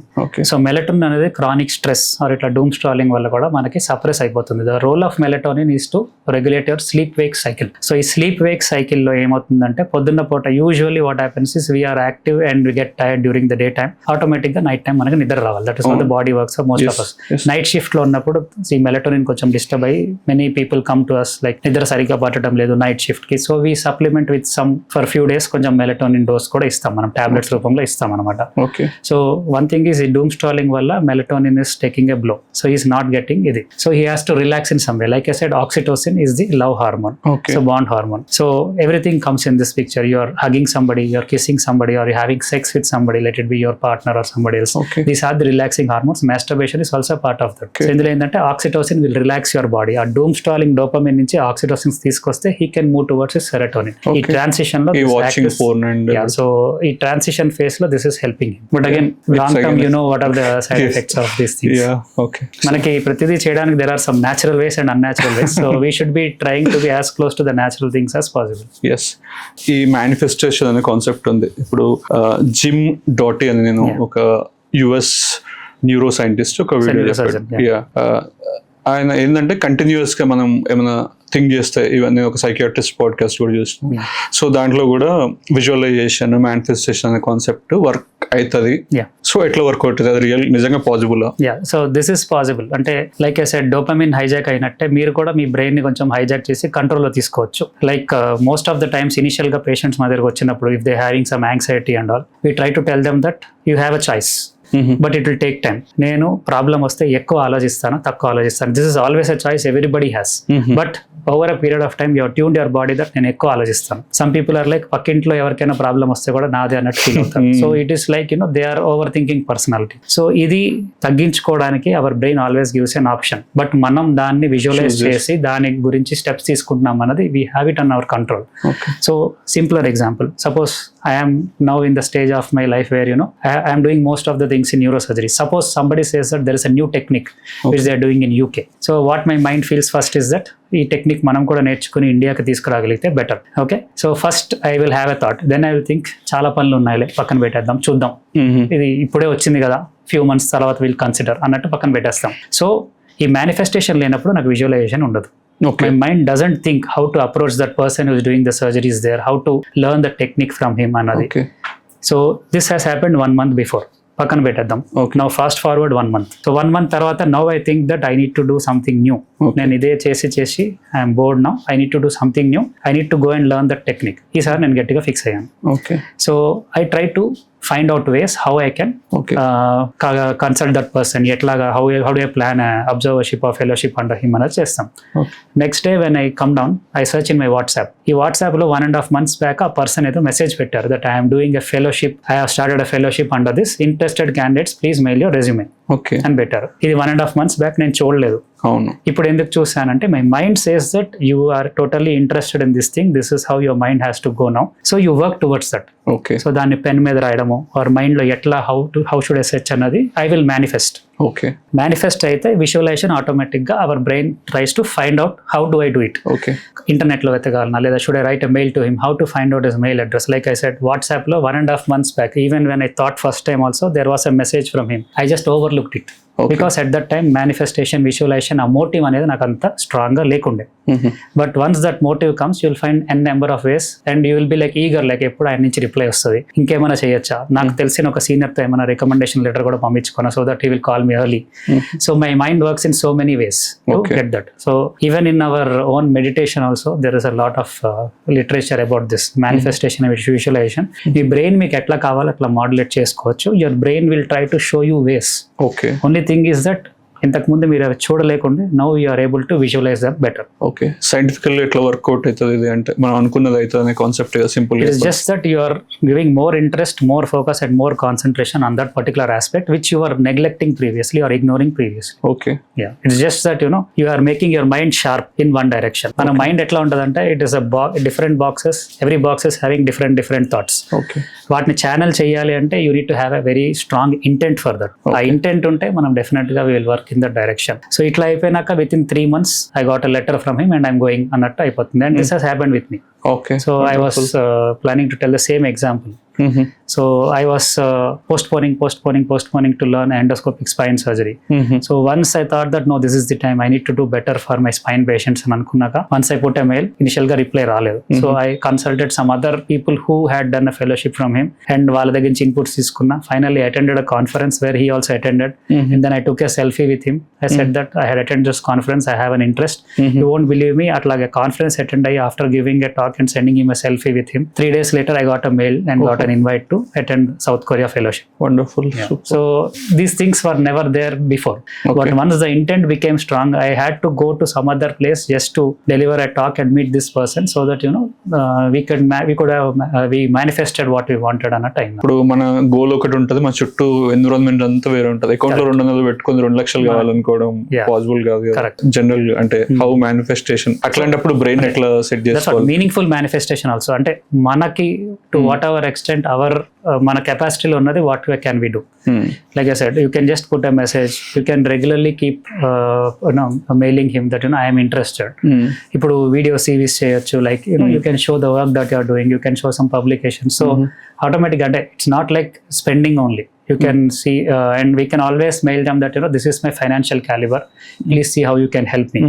So yes, whatever is possible we try to do, but మన కెపాసిటీలో ఏమేమి ఉందన్నది మనం try చేస్తున్నాం అన్నది కూడా is most important. Okay. So is there any particular steps ఈ activity చేస్తే వర్కౌట్ అవుతుంది visualisation manifestation? It's about, again, like I said, the roots of this visualization are again in our meditation. We have treated so many patients with meditation and yoga, if at all, and totally removing medicines from their curriculum by this. So what I tell my patients is practice some form of meditation. Initially maybe you can listen to some YouTube videos where they do some guided meditation, where you need to just focus on your body and feel that you don't have any pain. Because pain ledanna, because I have gone through all your tests, everything is done. Okay. ఇంకొక test అంటూ లేదు మీకు, but still you are having pain. So what I think is pain is in your brain, not in your body now. Okay. So try to do this and you won't believe me, so many patients came back to me saying that this has worked really well. So medicine ఇవ్వలేదు, ఏం చేయలేదు, it is just that their body has got tune to so much. కొన్నిసార్లు ఎట్లా అవుతుందంటే patients కి ఏది reason ఉండదు, but pain pain pain అని మళ్ళీ వస్తూ ఉంటారు. So what I tell is, over a period of time వాళ్ళ body is not able to accept that they will be pain free. నిజంగా పెయిన్ తగ్గిన night when they go to bed, they think in their mind that నాకైనా pain తగ్గింది, am I so lucky that my pain is totally gone. ఆలోచిస్తా ఇక్కడ shoulder కున్న pain next నీకు వస్తుంది. Okay. So every night if you go back and just imagine, every night మనకి ఎక్కడొక్కడ everybody will face some pain, but your brain is not taking that pain as a serious pain. It's like నేను rest తీసుకుంటే తగ్గిపోతుందిలే అంటే, provided everything has been ruled out. ఈ పర్టికులర్ పేషెంట్లో నేను అన్ని ప్రాబ్లమ్స్ రూల్ అవుట్ చేసేసాను. మోకాళ్ళలో ఏం ప్రాబ్లం లేదు, నర్వ్స్లో ఏం ప్రాబ్లం లేదు, I have done everything, but still they are having pain. So it's a sort of anxious state where their mind refuses to accept the fact that pain అనేది లేదు. Pain ఉంటుంది, నాకు constant గా pain ఉంటుంది అని feel అవుతారు. So there you can manipulate the mind by focusing on your body. మీ బాడీకి మీరు first you should make it believe that I don't have pain. As doctor said, my body is free of any problems. Okay. Once you start believing, based on how strong you are, it may take few weeks to months also to accept the fact, and that is when you get better.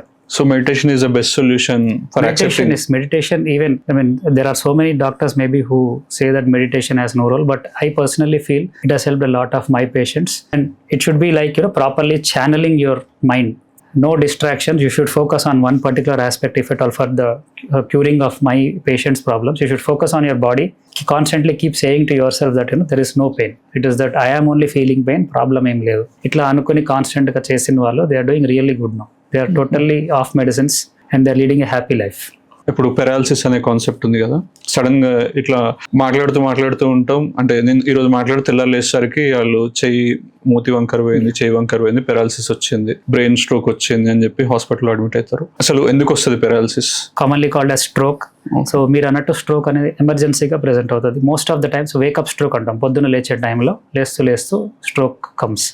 So 2 types of strokes ఉన్నాయి. 85% is ischaemic stroke అంటాం. అంటే ఈ heart నుంచి ఏదైనా major రక్తనాళాలు ఏవైతే బ్రెయిన్కి supply చేస్తాయో వాటిలో, చిన్న వాటిలో కానీ పెద్ద వాటిలో కానీ రక్తం పూడుకుపోయి క్లాట్ లాగా ఫామ్ అయ్యి పైన బ్రెయిన్ కి బ్లడ్ సర్క్యులేషన్ అనేది మొత్తం కట్ ఆఫ్ అవుతుంది. ఓకే. అట్లా కట్ ఆఫ్ అవడం వల్ల ఏరియా అంతా డెడ్ అయిపోయి దాని వల్ల వచ్చే సిమ్టమ్స్ ఇవి. సో కామన్లీ బ్యాలెన్స్ అనేది మనకి బీఫాస్ట్ అనేది ఒక యాక్రోనిమ్ ఉంది. సో సెరెబెల్లమ్ లో స్ట్రోక్ వస్తే బ్యాలెన్స్ రిలేటెడ్ ఇష్యూస్ వస్తాయి. అదే ఫ్రంట్ లో లేదా విజన్ ఏరియాలో స్ట్రోక్స్ వస్తే మనకి ఐ రిలేటెడ్, కంట్లో మబ్బు మసగా డబల్ కనిపించడం లేదా బ్లడ్ విజన్ ఇటువంటి సిమ్టమ్స్ తో ప్రెజెంట్ అవుతారు.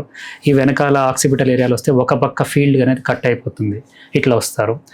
ఎఫ్ అంటే ఫేస్, యూజువల్ గా మూతి వంకర పోవడం, మాత తడబడడం, ఇవి కూడా రావచ్చు. అట్లానే ఏ అంటే ఆర్మ్ అండి. So arm means both hand and leg weakness on one side వస్తుంది. యూజువల్ గా లెఫ్ట్ సైడ్ బ్రెయిన్ స్ట్రోక్ వస్తే రైట్ సైడ్ ఎఫెక్ట్ అవుతుంది, రైట్ వస్తే లెఫ్ట్ సైడ్ అనేది ఎఫెక్ట్ అవుతుంది. పారాలిసిస్ అనేది ఆపోజిట్ సైడ్ వస్తుంది. అట్లానే speech, S is for speech. So మాట అర్థం కాకపోవడం లేదా వాళ్ళు సరిగ్గా ఎక్స్ప్రెస్ చేయలేకపోవడం, ఇటువంటి ప్రాబ్లమ్స్ వస్తాయి. For good reason they have mentioned it in the end. So time is very important. మీరు ఎంత తొందరగా డయాగ్నోస్ చేసి హాస్పిటల్ తీసుకెళ్ళగలిగితే first thing is to rule out if it is an ischemic or hemorrhagic stroke. So like we said continuing 15% hemorrhagic stroke ఉంటుంది. ఇందులో ఏంటంటే BP sudden గా rise అయ్యి ఈ రక్తనాళం అనేది చితిలిపోయి బ్రెయిన్ లో రక్తస్రావం జరుగుతుంది. ప్రెజెంటేషన్ రెండింటికి ఒకేలా ఉంటుంది. బట్ ఈ first type of patient ischaemic stroke treatment is totally different. ఇందులో ద గోల్డెన్ పీరియడ్ అంటే 4.5 hours లోపు మీరు తీసుకెళ్ళగలిగితే హాస్పిటల్లో డయాగ్నోస్ చేసి ఇష్కిమిక్ స్ట్రోక్ ఉంది, బ్లీడ్ లేదని కన్ఫర్మ్ చేశాక కొన్ని ఇంజెక్షన్స్ తో ఆ రక్తనాళంలో ఏదైతే గడ్డలు ఫామ్ అయినాయో అవి కరిగించి మళ్ళీ స్ట్రోక్ పెరగకుండా ఫర్దర్ గా కొత్త స్ట్రోక్స్ రాకుండా కూడా మనం ప్రివెంట్ చేసే పరిస్థితి ఉంటుంది. సో 4.5 hours అనేది చాలా క్రిటికల్ టైం అనమాట. So most of the patients ఇప్పుడు మనం they are very much aware. So ఇట్లాగా ఇమీడియట్ గా తీసుకొచ్చి వాట్ ఎవర్ సిటీ ఎంఆర్ఐ చేసి బ్లీడ్ లేదని రూల్ అవుట్ చేసాక ఇంజెక్షన్ ఇస్తే they are having very good results. Complications కూడా ఉంటాయి, బట్ ఇది 4.5 hours లోపు వస్తేనే మనం చేయగలుగుతాం. ఇన్ సమ్ స్పెషల్ కండిషన్స్ ఇంకా స్ట్రోక్ వచ్చే ఏరియా కొంచెం ఎక్కువ ఉంది, ఆల్రెడీ వచ్చిన స్ట్రోక్ ఏరియా తక్కువ ఉంది, అట్లాంటి ప్రిడిక్షన్ ఏమైనా మనం ఎంఆర్ఐతో చేయగలిగితే 24 hours వరకు కూడా valid. So most important is time. మీరు ఎంత తొందరగా తీసుకెళ్తే అంత ఇంజెక్షన్ ఇచ్చి మొత్తం క్యూర్ అయ్యే వాళ్ళని కూడా చూసాం. అంటే స్ట్రోక్ పెద్దగా రాకుండా చిన్న డాట్తో ఆగిపోయే స్టేజ్ లో కూడా మనం చూసాం అనమాట. హెమరేజిక్ స్ట్రోక్ కి ట్రీట్మెంట్ ఇస్ డిఫరెంట్. ఈ కరిగే ఇంజెక్షన్లు ఇవేమి ఇవ్వకూడదు. బీపీ సిగ్నిఫికెంట్ గా కంట్రోల్ చేయాలి ఫస్ట్. అండ్ వాళ్ళు బీపీ ముందు నుంచి ఉందా, మెడిసిన్స్ ఎట్లా అనేది మనం తర్వాత అడ్జస్ట్ చేసి పంపించే పరిస్థితి. స్ట్రోక్స్ కి ముందేమన్నా హింట్ టైప్ లా వస్తుందేమో, 1 week లో వస్తుందో 10 days వస్తుంది అట్లాంటిది ఏమన్నా? స్ట్రోక్స్ కి అట్లా యూజువల్ గా లెస్ లైక్ అండి. స్ట్రోక్ అనేది సడన్ గా ఈవెంట్ జరుగుతుంది. But in general what I recommend is 50-60+ ఉన్న వాళ్ళు రెగ్యులర్ గా 2D ఈకో కెరోటిడ్ డాప్లర్ అనేది చేస్తే యూజువల్ గా ఇక్కడ ఏమైనా బ్లాక్స్ ఉన్నాయంటే పైకి వెళ్ళి స్ట్రోక్ వచ్చే అవకాశం ఉంటుంది. కాబట్టి ప్రొఫైలాక్టిక్ గా వాళ్ళకి మెడిసిన్స్ కూడా స్టార్ట్ చేసుకుని we can prevent an attack of stroke. So regular health checkups అనేది చేసుకోవాలి, ఎస్పెషల్లీ 50+ ఉన్న వాళ్ళు. బికాస్ యూజువల్లీ ఆ ఏజ్ లో స్ట్రోక్ రిస్క్ అనేది ఎక్కువ ఉంటుంది. యంగ్స్టర్స్ లో యూజువల్ గా ఇవన్నీ క్లియర్ ఉంటాయి, but there are other reasons like habits ఎక్కువ ఉంటాయి, కాన్స్టెంట్ క్రానిక్ స్ట్రెస్ అనేది ఒక ఫ్యాక్టర్. అండ్ పోస్ట్ కోవిడ్ మనం కోవిడ్ మీద కూడా చాలా మట్టుకు we're thinking that that has lead to lot of changes in the blood flow and all. So there are so many theories, but youngsters లో usual గా infections, chronic stress and habits are the reasons. BP sugar లేనప్పుడు. Brain dead అనే concept ఉంది కదా, how it is different from brain stroke? Coma అనేది it's a stage where the person is not fully conscious. So మనకి universal గా there is a Glasgow coma scale. So ఇప్పుడు నేను ఒక neuro surgeon, I want to speak about my relative to another neuro surgeon in US. So మాకు ఒక GCS score అని చెప్తారు. GCS ఇట్లా 8 ఉంది. So I understand that this is condition, కొంచెం మిడ్ కోమాలో ఉన్నారు. If they say that GCS is 5, very bad condition, అట్లా అర్థమవుతుంది. So this score is from 3 to 15. 0 ఉండదు, 3 to 15. 3 అంటే very bad. Brain stem reflexes absent అయిన వాళ్ళు లేదా బ్రెయిన్ స్టెమ్ డెత్ అయిన వాళ్ళు GCS 3లో ఉంటారు. మనం 15 అంటే we're able to be conscious, understanding everything, మనం అడిగిన దాన్ని కరెక్ట్ గా రెస్పాండ్ అయ్యి ఆన్సర్ చేస్తున్నాము. Our score is 15. సో ఈ గ్లాస్గో కోమా స్కేల్లో యూజువల్ గా 13-14 బిలో ఏది ఉన్నా కూడా they are in mild, moderate, severe coma అని చెప్తాం. అంటే they are not aware of the surroundings, normal response అనేది లేదు, but still brain is function, meaningful brain function అనేది ఉందని చెప్తాం. హవెవర్ ఈ brain stem absent or brain stem reflexes absent or brain stem death అనేది బ్రెయిన్ స్టెమ్ ఫంక్షన్ టోటల్ గా disturb అయితే మనం చెప్తాం. సో వీళ్ళకి యూజువల్ గా GCS 3 అంటే లోయెస్ట్ పాసిబుల్ స్కోర్ ఉంటుంది. And most importantly brain stem reflexes అంటే బ్రెయిన్ స్టెమ్ ద్వారా మనకి కొన్ని రిఫ్లెక్సెస్ ఉంటాయి. ఫర్ ఎగ్జాంపుల్ ఐ మూవ్మెంట్స్ అనేది చూస్తాం, ఐలో లైట్ వేసి రెస్పాన్స్ అనేది చూస్తాం, లైట్ రియాక్షన్ అంటాం. అట్లానే కాఫ్ రిఫ్లెక్స్ అంటాం, కార్నియల్ రిఫ్లెక్స్, ఒక కాటన్ తో టచ్ చేస్తే బ్లింక్ రావాలి. సో ఇవన్నీ ఏంటంటే బ్రెయిన్ స్టెమ్ నుంచే డైరెక్ట్ గా మనం చూసే రిఫ్లెక్సెస్. ఇవన్నీ ఆబ్సెంట్ అయ్యి పేషెంట్ రెస్పాన్స్ GCS 3 ఉంటే, వెంటిలేటర్ మీద ఉండి స్వతహాగా శ్వాస తీసుకోలేకపోతే, that is when we call as brain stem death. ఇప్పుడు బ్రెయిన్ స్ట్రోక్ నుంచి ఇది కోమాకి వెళ్ళే ఛాన్సెస్ ఉంటాయి? పాసిబుల్ అండి. బ్రెయిన్ స్ట్రోక్ పెద్దగా వచ్చి లేదా బ్రెయిన్ స్టెమ్ లోపలే వచ్చి ఆర్ సెకండరీ బయట సెరెబ్రమ్ లో కానీ సెరెబెల్లం లో కానీ స్ట్రోక్ వచ్చి అది బ్రెయిన్ స్టెమ్ మీద ఒత్తినా లేదా ప్రైమరీగా బ్రెయిన్ స్టెమ్ లోపలే స్ట్రోక్ వచ్చినా there is high chance that the patient can go into brain stem death later. Coma అనేది యాక్సిడెంట్ జరిగినప్పుడు, గట్టిగా యాక్సిడెంట్ అయినప్పుడు తలకు దెబ్బ తాకింది, కోమాలో ఉంది. సో యూజువల్ గా ప్రెషర్ ఎఫెక్ట్, మాస్ ఎఫెక్ట్ అంటాం. సో బాగా బ్లీడ్ అయ్యి ఆ బ్రెయిన్ అనేది బయట brain important areas like brain stem మీద ఒత్తితే పేషెంట్ మెల్లగా కోమాలోకి వెళ్ళిపోతారు. It will be reversible if you can get the patient to the hospital. కొంచెం 4 hours లో అట్లా వచ్చి కొంచెం డీసెంట్ GCS ఉంటే we operate and remove the pressure. So అట్లాంటి వాళ్ళు మళ్ళీ కోమా నుంచి మెల్లగా బయటకు కూడా వస్తారు. However if it is too late, వచ్చినప్పుడే బ్రెయిన్ స్టెమ్ రిఫ్లెక్సెస్ ఏమి లేవు అంటే the chances are very less that he might survive. వచ్చిన condition GCS score, brain stem reflexes ఉన్నాయా లేదా, these things are very important. And definitely ఎంత తొందరగా మీరు హాస్పిటల్కి తీసుకొస్తారు అన్నది is also very important. Accident అయిన 4 to 6 hours లోపు సర్జరీ చేయగలిగితే that is a very good window to give good fair chances of survival. ఈ కేసెస్ కూడా వస్తాయి కదా. అవునండి, ఎమర్జెన్సీ కేసెస్. గోయింగ్ ఫార్వర్డ్ మీరు స్పైన్ ఇష్యూస్ అని చెప్తున్నారు, spinal cord problems, disc problems, more or less same కదా, స్పైనల్ కార్డ్ డిస్క్. అంటే not everything is disc, but most common problem in spine is disc problem. అంటే దానికి పెద్ద reasons ఏమి ఉండవు. నేను చాలా మంది చూసిన డిస్క్ ప్రాబ్లం వచ్చింది అని, అబ్నార్మల్ సీటింగ్ కానీ, ఈ కార్లో రెగ్యులర్ కార్ డ్రైవ్ చేసే వాళ్ళు, ఈ డ్రైవర్ జాబ్ చేసే వాళ్ళకి ఇట్లాంటి వాటికి వస్తుంటాయి కదా. సో వాటిని అవాయిడ్ చేయడానికి ఏం చేయొచ్చు? ప్రీవియస్లీ మేబీ 20-30 years బ్యాక్ చూసుకుంటే most of the spine degeneration problems. Degeneration అంటే వయసుతో పాటు అరుగుదలకు సంబంధించిన మార్పులు. ఫర్ ఎగ్జాంపుల్ ఏజ్తో హెయిర్ వైట్ అవుతూ ఉంటుంది, ముఖం మీద ముడతలు వస్తూ ఉంటాయి. ఇట్లాగా బయట కనిపించే మార్పులు లోపల బోన్స్లో కూడా కనిపిస్తే డీజనరేటివ్ చేంజెస్ అంటాం. ఎక్కువ సర్వైకల్ స్పైన్, నెక్, ఎందుకంటే హెడ్ వెయిట్ మోస్తూ ఉంటుంది కాన్స్టెంట్గా అండ్ ఎక్కువ మూమెంట్స్ అనేవి చేస్తాము. అండ్ లోవర్ బ్యాక్ అంటే కింద నడుము భాగంలో ఎక్కువ వంగి కూర్చుని లేవడం, బరువు పెట్టడము, వెయిట్స్ లిఫ్ట్ చేయడం, ఇవన్నీ కూడా కింద నడుమే పడతాయి. కాబట్టి ఇవి రెండు మోర్ ససెప్టబుల్. ఈ డార్సల్ స్పైన్ అనేది very rare that it undergoes more degeneration. చాలా తక్కువ డ్యామేజ్ తీసుకుంటుంది because it is all protected and ఎక్కువ మూమెంట్స్ అనేది అక్కడ అవ్వవు. సో ప్రీవియస్లీ డీజనరేటివ్ చేంజెస్ అంటే 40 తర్వాత బొక్కలు అరిగిపోయి దానివల్ల బొక్క పెరిగి లేదా కండరం అనేది ఉబ్బి నరాల మీద ఒత్తిడి, ఇటువంటి ప్రాబ్లమ్స్ కామన్గా చూస్తూ ఉన్నాం. ఇప్పుడు ఏంటంటే యంగ్స్టర్స్లో కూడా, you won't believe me, I had operated 15-year-old young kid. He was a basketball player and కొంచెం వెయిట్ ఎక్కువ ఉంది అనేది. So because of that he had a disc bulge and I had to operate on him because వచ్చినప్పుడే కొంచెం weakness కూడా ఉంది ఆయనకి.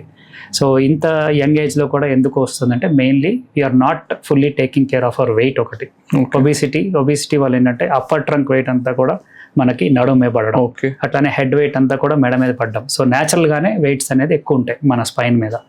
అది వన్ రీజన్. సెకండ్ ఇస్ కాన్స్టెంట్గా పోస్చర్ అనేది కరెక్ట్ చేసుకోకపోవడం. సో స్పైన్లో ఏంటంటే నెక్కి, మిడిల్ బ్యాక్కి, లోవర్ బ్యాక్కి ఒక నార్మల్ కర్వేచర్ అనేది ఉంటుంది. సో ఇక్కడ లార్డోసిస్ అంటాము, కింద లార్డోసిస్ అంటాము, డార్సల్లో, మిడిల్ బ్యాక్లో కైఫోసిస్ అంటాము. ఆ న్యాచురల్ కర్వ్స్ని మెయింటైన్ చేస్తూ ఎంతసేపు కూర్చుంటాం, ఎట్లా కూర్చుంటాం అన్నది కూడా ఇంపార్టెంటే. So should have a good chair at your office, especially if you're sitting for long time and doing the work. ఈ మన సాఫ్ట్వేర్ ఎంప్లాయీస్ వీళ్ళకి కూడా ఎర్గనామిక్ చైర్స్ అంటాం. సో ఎవరి హైట్కి తగ్గట్టు కూడా వాళ్ళ చైర్స్ అనేవి అడ్జస్టబుల్ ఉండాలి. Most of the back part and upper neck వరకు, లోవర్ నెక్ పార్ట్ వరకు కవర్ కావాలి. నెక్ సపోర్ట్ ఉంటే కూడా ఈవెన్ బెటర్. సో ఈ పోస్చర్ అనేది మనం కరెక్ట్గా మెయింటైన్ చేసుకుంటే your muscles and bones will be in relaxed position during the entire duration of your work. Second thing, ఫ్రీక్వెంట్గా పోస్చర్ మారుస్తూ ఉండాలి. For example if you're sitting, చాలాసార్లు ఓపిక వచ్చినప్పుడు సాఫ్ట్వేర్ ప్రొఫెషనల్ అని చెప్తారు ఎన్ని అవర్స్ వర్క్ అంటే 9 hours అంటారు. ఎంత ఫ్రీక్వెంట్గా బ్రేక్స్ తీస్తారు? Most of the time the answer is 2 to 3 hours. అది wrong. I would recommend 30 minutes as an ideal time, if not 45 minutes. ఆ 30-45 minutes ఒక్కసారి లేచి కొంచెం నడిచి వచ్చి 1 to 2 minutes gap is fine. లేచి వచ్చి మళ్ళీ కూర్చోగలిగితే that much of relief of pressure on your back is more than enough. So constant గా మీ బరువు నడుము మోస్తా ఉంది, మీరేమో వర్క్ లో బిజీగా ఉన్నారు, మీరు అది గుర్తించలేకపోతున్నారు. సో ఆ చిన్న ఆఫ్ లోడింగ్ అనేది ఇట్ హెల్ప్స్. అట్లానే సేమ్ థింగ్, సిస్టమ్ మీద ఎక్కువ కూర్చున్నప్పుడు neck are even tech neck కూడా అంటాం. సో స్క్రీన్ ఎక్కువ చూడడము, ఎస్పెషల్లీ ఇట్లా బాగా వంగి చూసిన వాళ్ళకి ఎఫెక్ట్ ఇంకా ఎక్కువ పడుతుంది. So try to make it as comfortable and as elevated as possible. Arm rest పెట్టుకొని సిస్టమ్ అనేది ఎంత పైకి, అంటే ఈ నెక్ బెండింగ్ అనేది ఎంత తగ్గించగలిగితే అంత better. As close to the neutral position as possible సిస్టమ్ని అడ్జస్ట్ చేసుకోగలిగితే పోస్చర్ కూడా కరెక్ట్ అవుతుంది. And again for the neck also it needs a break. So every 30 to 45 minutes ఒక చిన్న break, 1 to 2 minutes is fine. And targets ఉంటాయి. So ఈ targets వల్ల chronic stress ఉంటుంది, క్రానిక్ స్ట్రెస్ వల్ల హ్యాబిట్స్ ఉంటాయి. So alcohol as such not very impactful on the spine, but smoking వల్ల మీ ఈ డిస్క్లు ఏవైతే ఉంటాయో అరిగిపోయే తత్వం పెరుగుతుంది, బోన్స్ అనేవి తొందరగా వీక్ అయిపోతాయి. So that also contributes to early degeneration, అంటే చిన్న వయసులోనే అరుగుదల అనేది తొందరగా వచ్చేస్తుంది వీళ్ళల్లో. అండ్ ఫిట్నెస్ కూడా నెగ్లెక్ట్ చేస్తారు బికాస్ యువర్ బాడీ బోన్ అనేది మీరు ఎట్లా అయితే మంచి డయట్తో స్ట్రెంగ్తన్ చేసుకోగలుగుతారో మజిల్స్ కూడా అట్లానే కాన్స్టెంట్గా, because muscles are the support system for the bones. మీ neck and back muscles, paraspinal muscles అంటాం, ఇవి ఎంత స్ట్రెంగ్తన్ చేసుకోగలిగితే మీ బోన్ మీద, డిస్క్ల మీద అంత ఒత్తిడి తక్కువ పడుతూ ఉంటుంది. Muscles will take some weight on them. So ఒకసారి ఎక్సర్సైజ్ చేసుకుంటే కాన్స్టెంట్లీ మెయింటైన్ కూడా చేయాలి. So it doesn't mean that మీరు ఒకసారి వారానికి ఒకసారి జిమ్కి వెళ్ళిపోతున్నా చాలు నా నడుము ఫిట్ ఉంటుంది. It should be a consistent thing, at least 5 to 6 days a week if possible, and do some exercises which are not just for your biceps, triceps. అవి అందరు చేస్తారు, వెల్ అండ్ గుడ్, చేయండి అది, but do focus on your neck and back also. నెక్కి బ్యాక్కి కొన్ని exercises ఉంటాయి. If he's a good gym trainer he will teach you, otherwise మన రెగ్యులర్ ఫిజియోథెరపిస్ట్లు బాగా నేర్పిస్తారు. సో ఈ ఎక్సర్సైజెస్ కూడా add it to your curriculum of routine gym, so that your neck and back is taken care of. Knee joint is another joint which takes lot of stress. దానికి కూడా ఈ 3 exercises కలిపి మీకు ఒక 15 minutes per session extra అవుతుంది. So I think it is worth investing. Your spine and your knees will thank you later. 60లో your spine and knees will thank you if you're doing this regularly. And జిమ్కి వెళ్ళి exercise చేయడమే కాదు, ఎట్లా చేస్తున్నాం అన్నది కూడా very important. Because dead lifts, చాలా మంది డెడ్ లిఫ్ట్ చేసి బ్యాక్ పెయిన్ వస్తుంది. I initially give them some medicines, తగ్గకపోతే ఎంఆర్ఐ చేస్తే disc పల్చ్. So why is this happening is proper technique. మీరు కన్సిస్టెంట్గా చేయండి, బ్యాక్ నెక్ అన్ని ఎక్సర్సైజెస్ చేయండి, బట్ టెక్నిక్ కూడా కరెక్ట్గా లేకపోతే మీరు చేసేది కౌంటర్ ప్రొడక్టివ్ అయిపోతుంది. అంటే మీరు చేసేది మంచిగా అయితే చెడు అవుతుంది మీకు. సో ఎట్లా బెండ్ అవ్వాలి, బెండ్ అయినప్పుడు లోవర్ బ్యాక్కి అప్పర్ బ్యాక్కి వెయిట్స్ ఎట్లా షిఫ్ట్ చేయాలి, and equal weight on the knee and the back ఎట్లా ట్రాన్స్ఫర్ చేసుకోవాలి, ఇవన్నీ ఒక ఎక్స్పర్ట్ గైడెన్స్లో మీరు చేసి if you are getting the information correctly and doing it rightly, that helps in proper muscle building. లేకపోతే ఉల్టా మీకు ఇట్లా ప్రాబ్లమ్స్ కూడా వచ్చే అవకాశాలు ఉంటాయి. ఓకే, ఈ నెక్ పైన వెయిట్ ఎక్కువ జనాలందరూ చూసేది ఫోన్ ఇట్లా పెట్టుకొని చూస్తుంటారు కదా, అండ్ వాటర్ కూడా ఇట్లా పైకి తాగొద్దు అంటారు. Is that true? అంటే too much of movements at any joint is not recommended, but in general neck కి ఈ position is very hazardous. This is the best position. You're talking to somebody, watching a TV. ఈ angle for the neck is good. Too much of this excessive extension కూడా మంచిది కాదు. So once in a while drinking water, that is fine. అంటే it is not that regularly you're doing it. ఇది ఎప్పుడో ఒకసారి water తాగినప్పుడే చేస్తాం కాబట్టి that is fine. And another very important thing, pillows.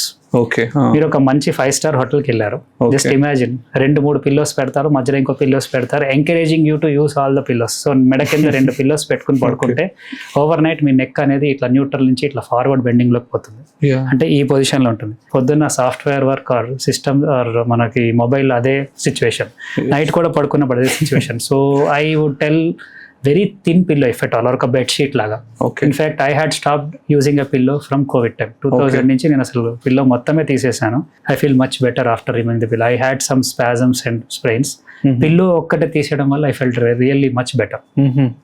So pillow usage is again another risk factor. Mobile usage, pillow usage, spending more time in forward bending, and తల మీద బరువులు లేపే మేస్తులు, they also are at risk of developing cervical spondylosis.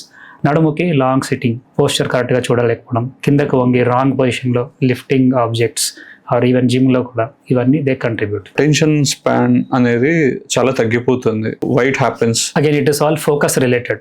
So attention span అనేది it can be physiological. అంటే కొన్నిసార్లు మనకి body స్ట్రెస్లో ఉన్నప్పుడు ట్రాన్సియెంట్గా ఒక అటెన్షన్ స్పాన్ అనేది, ఇప్పుడు somebody is stressed about something, so ఆ పర్టికులర్ మూమెంట్లో ఫోకస్ అంతా స్ట్రెస్ మీద ఉంటుంది కాబట్టి వేరే వాళ్ళు చెప్పింది ఆయన అర్థం చేసుకోడు. Or after the stress is out సడన్గా ఫోన్ చేసి, ఇందాక నువ్వు ఏదో చెప్పినావు నేను మర్చిపోయాను, ఒక్కసారి జస్ట్ టెల్ మీ. అచ్చా okay, I was preoccupied. So this is physiological, అంటే ఇది అవుతుంది అందరికీ.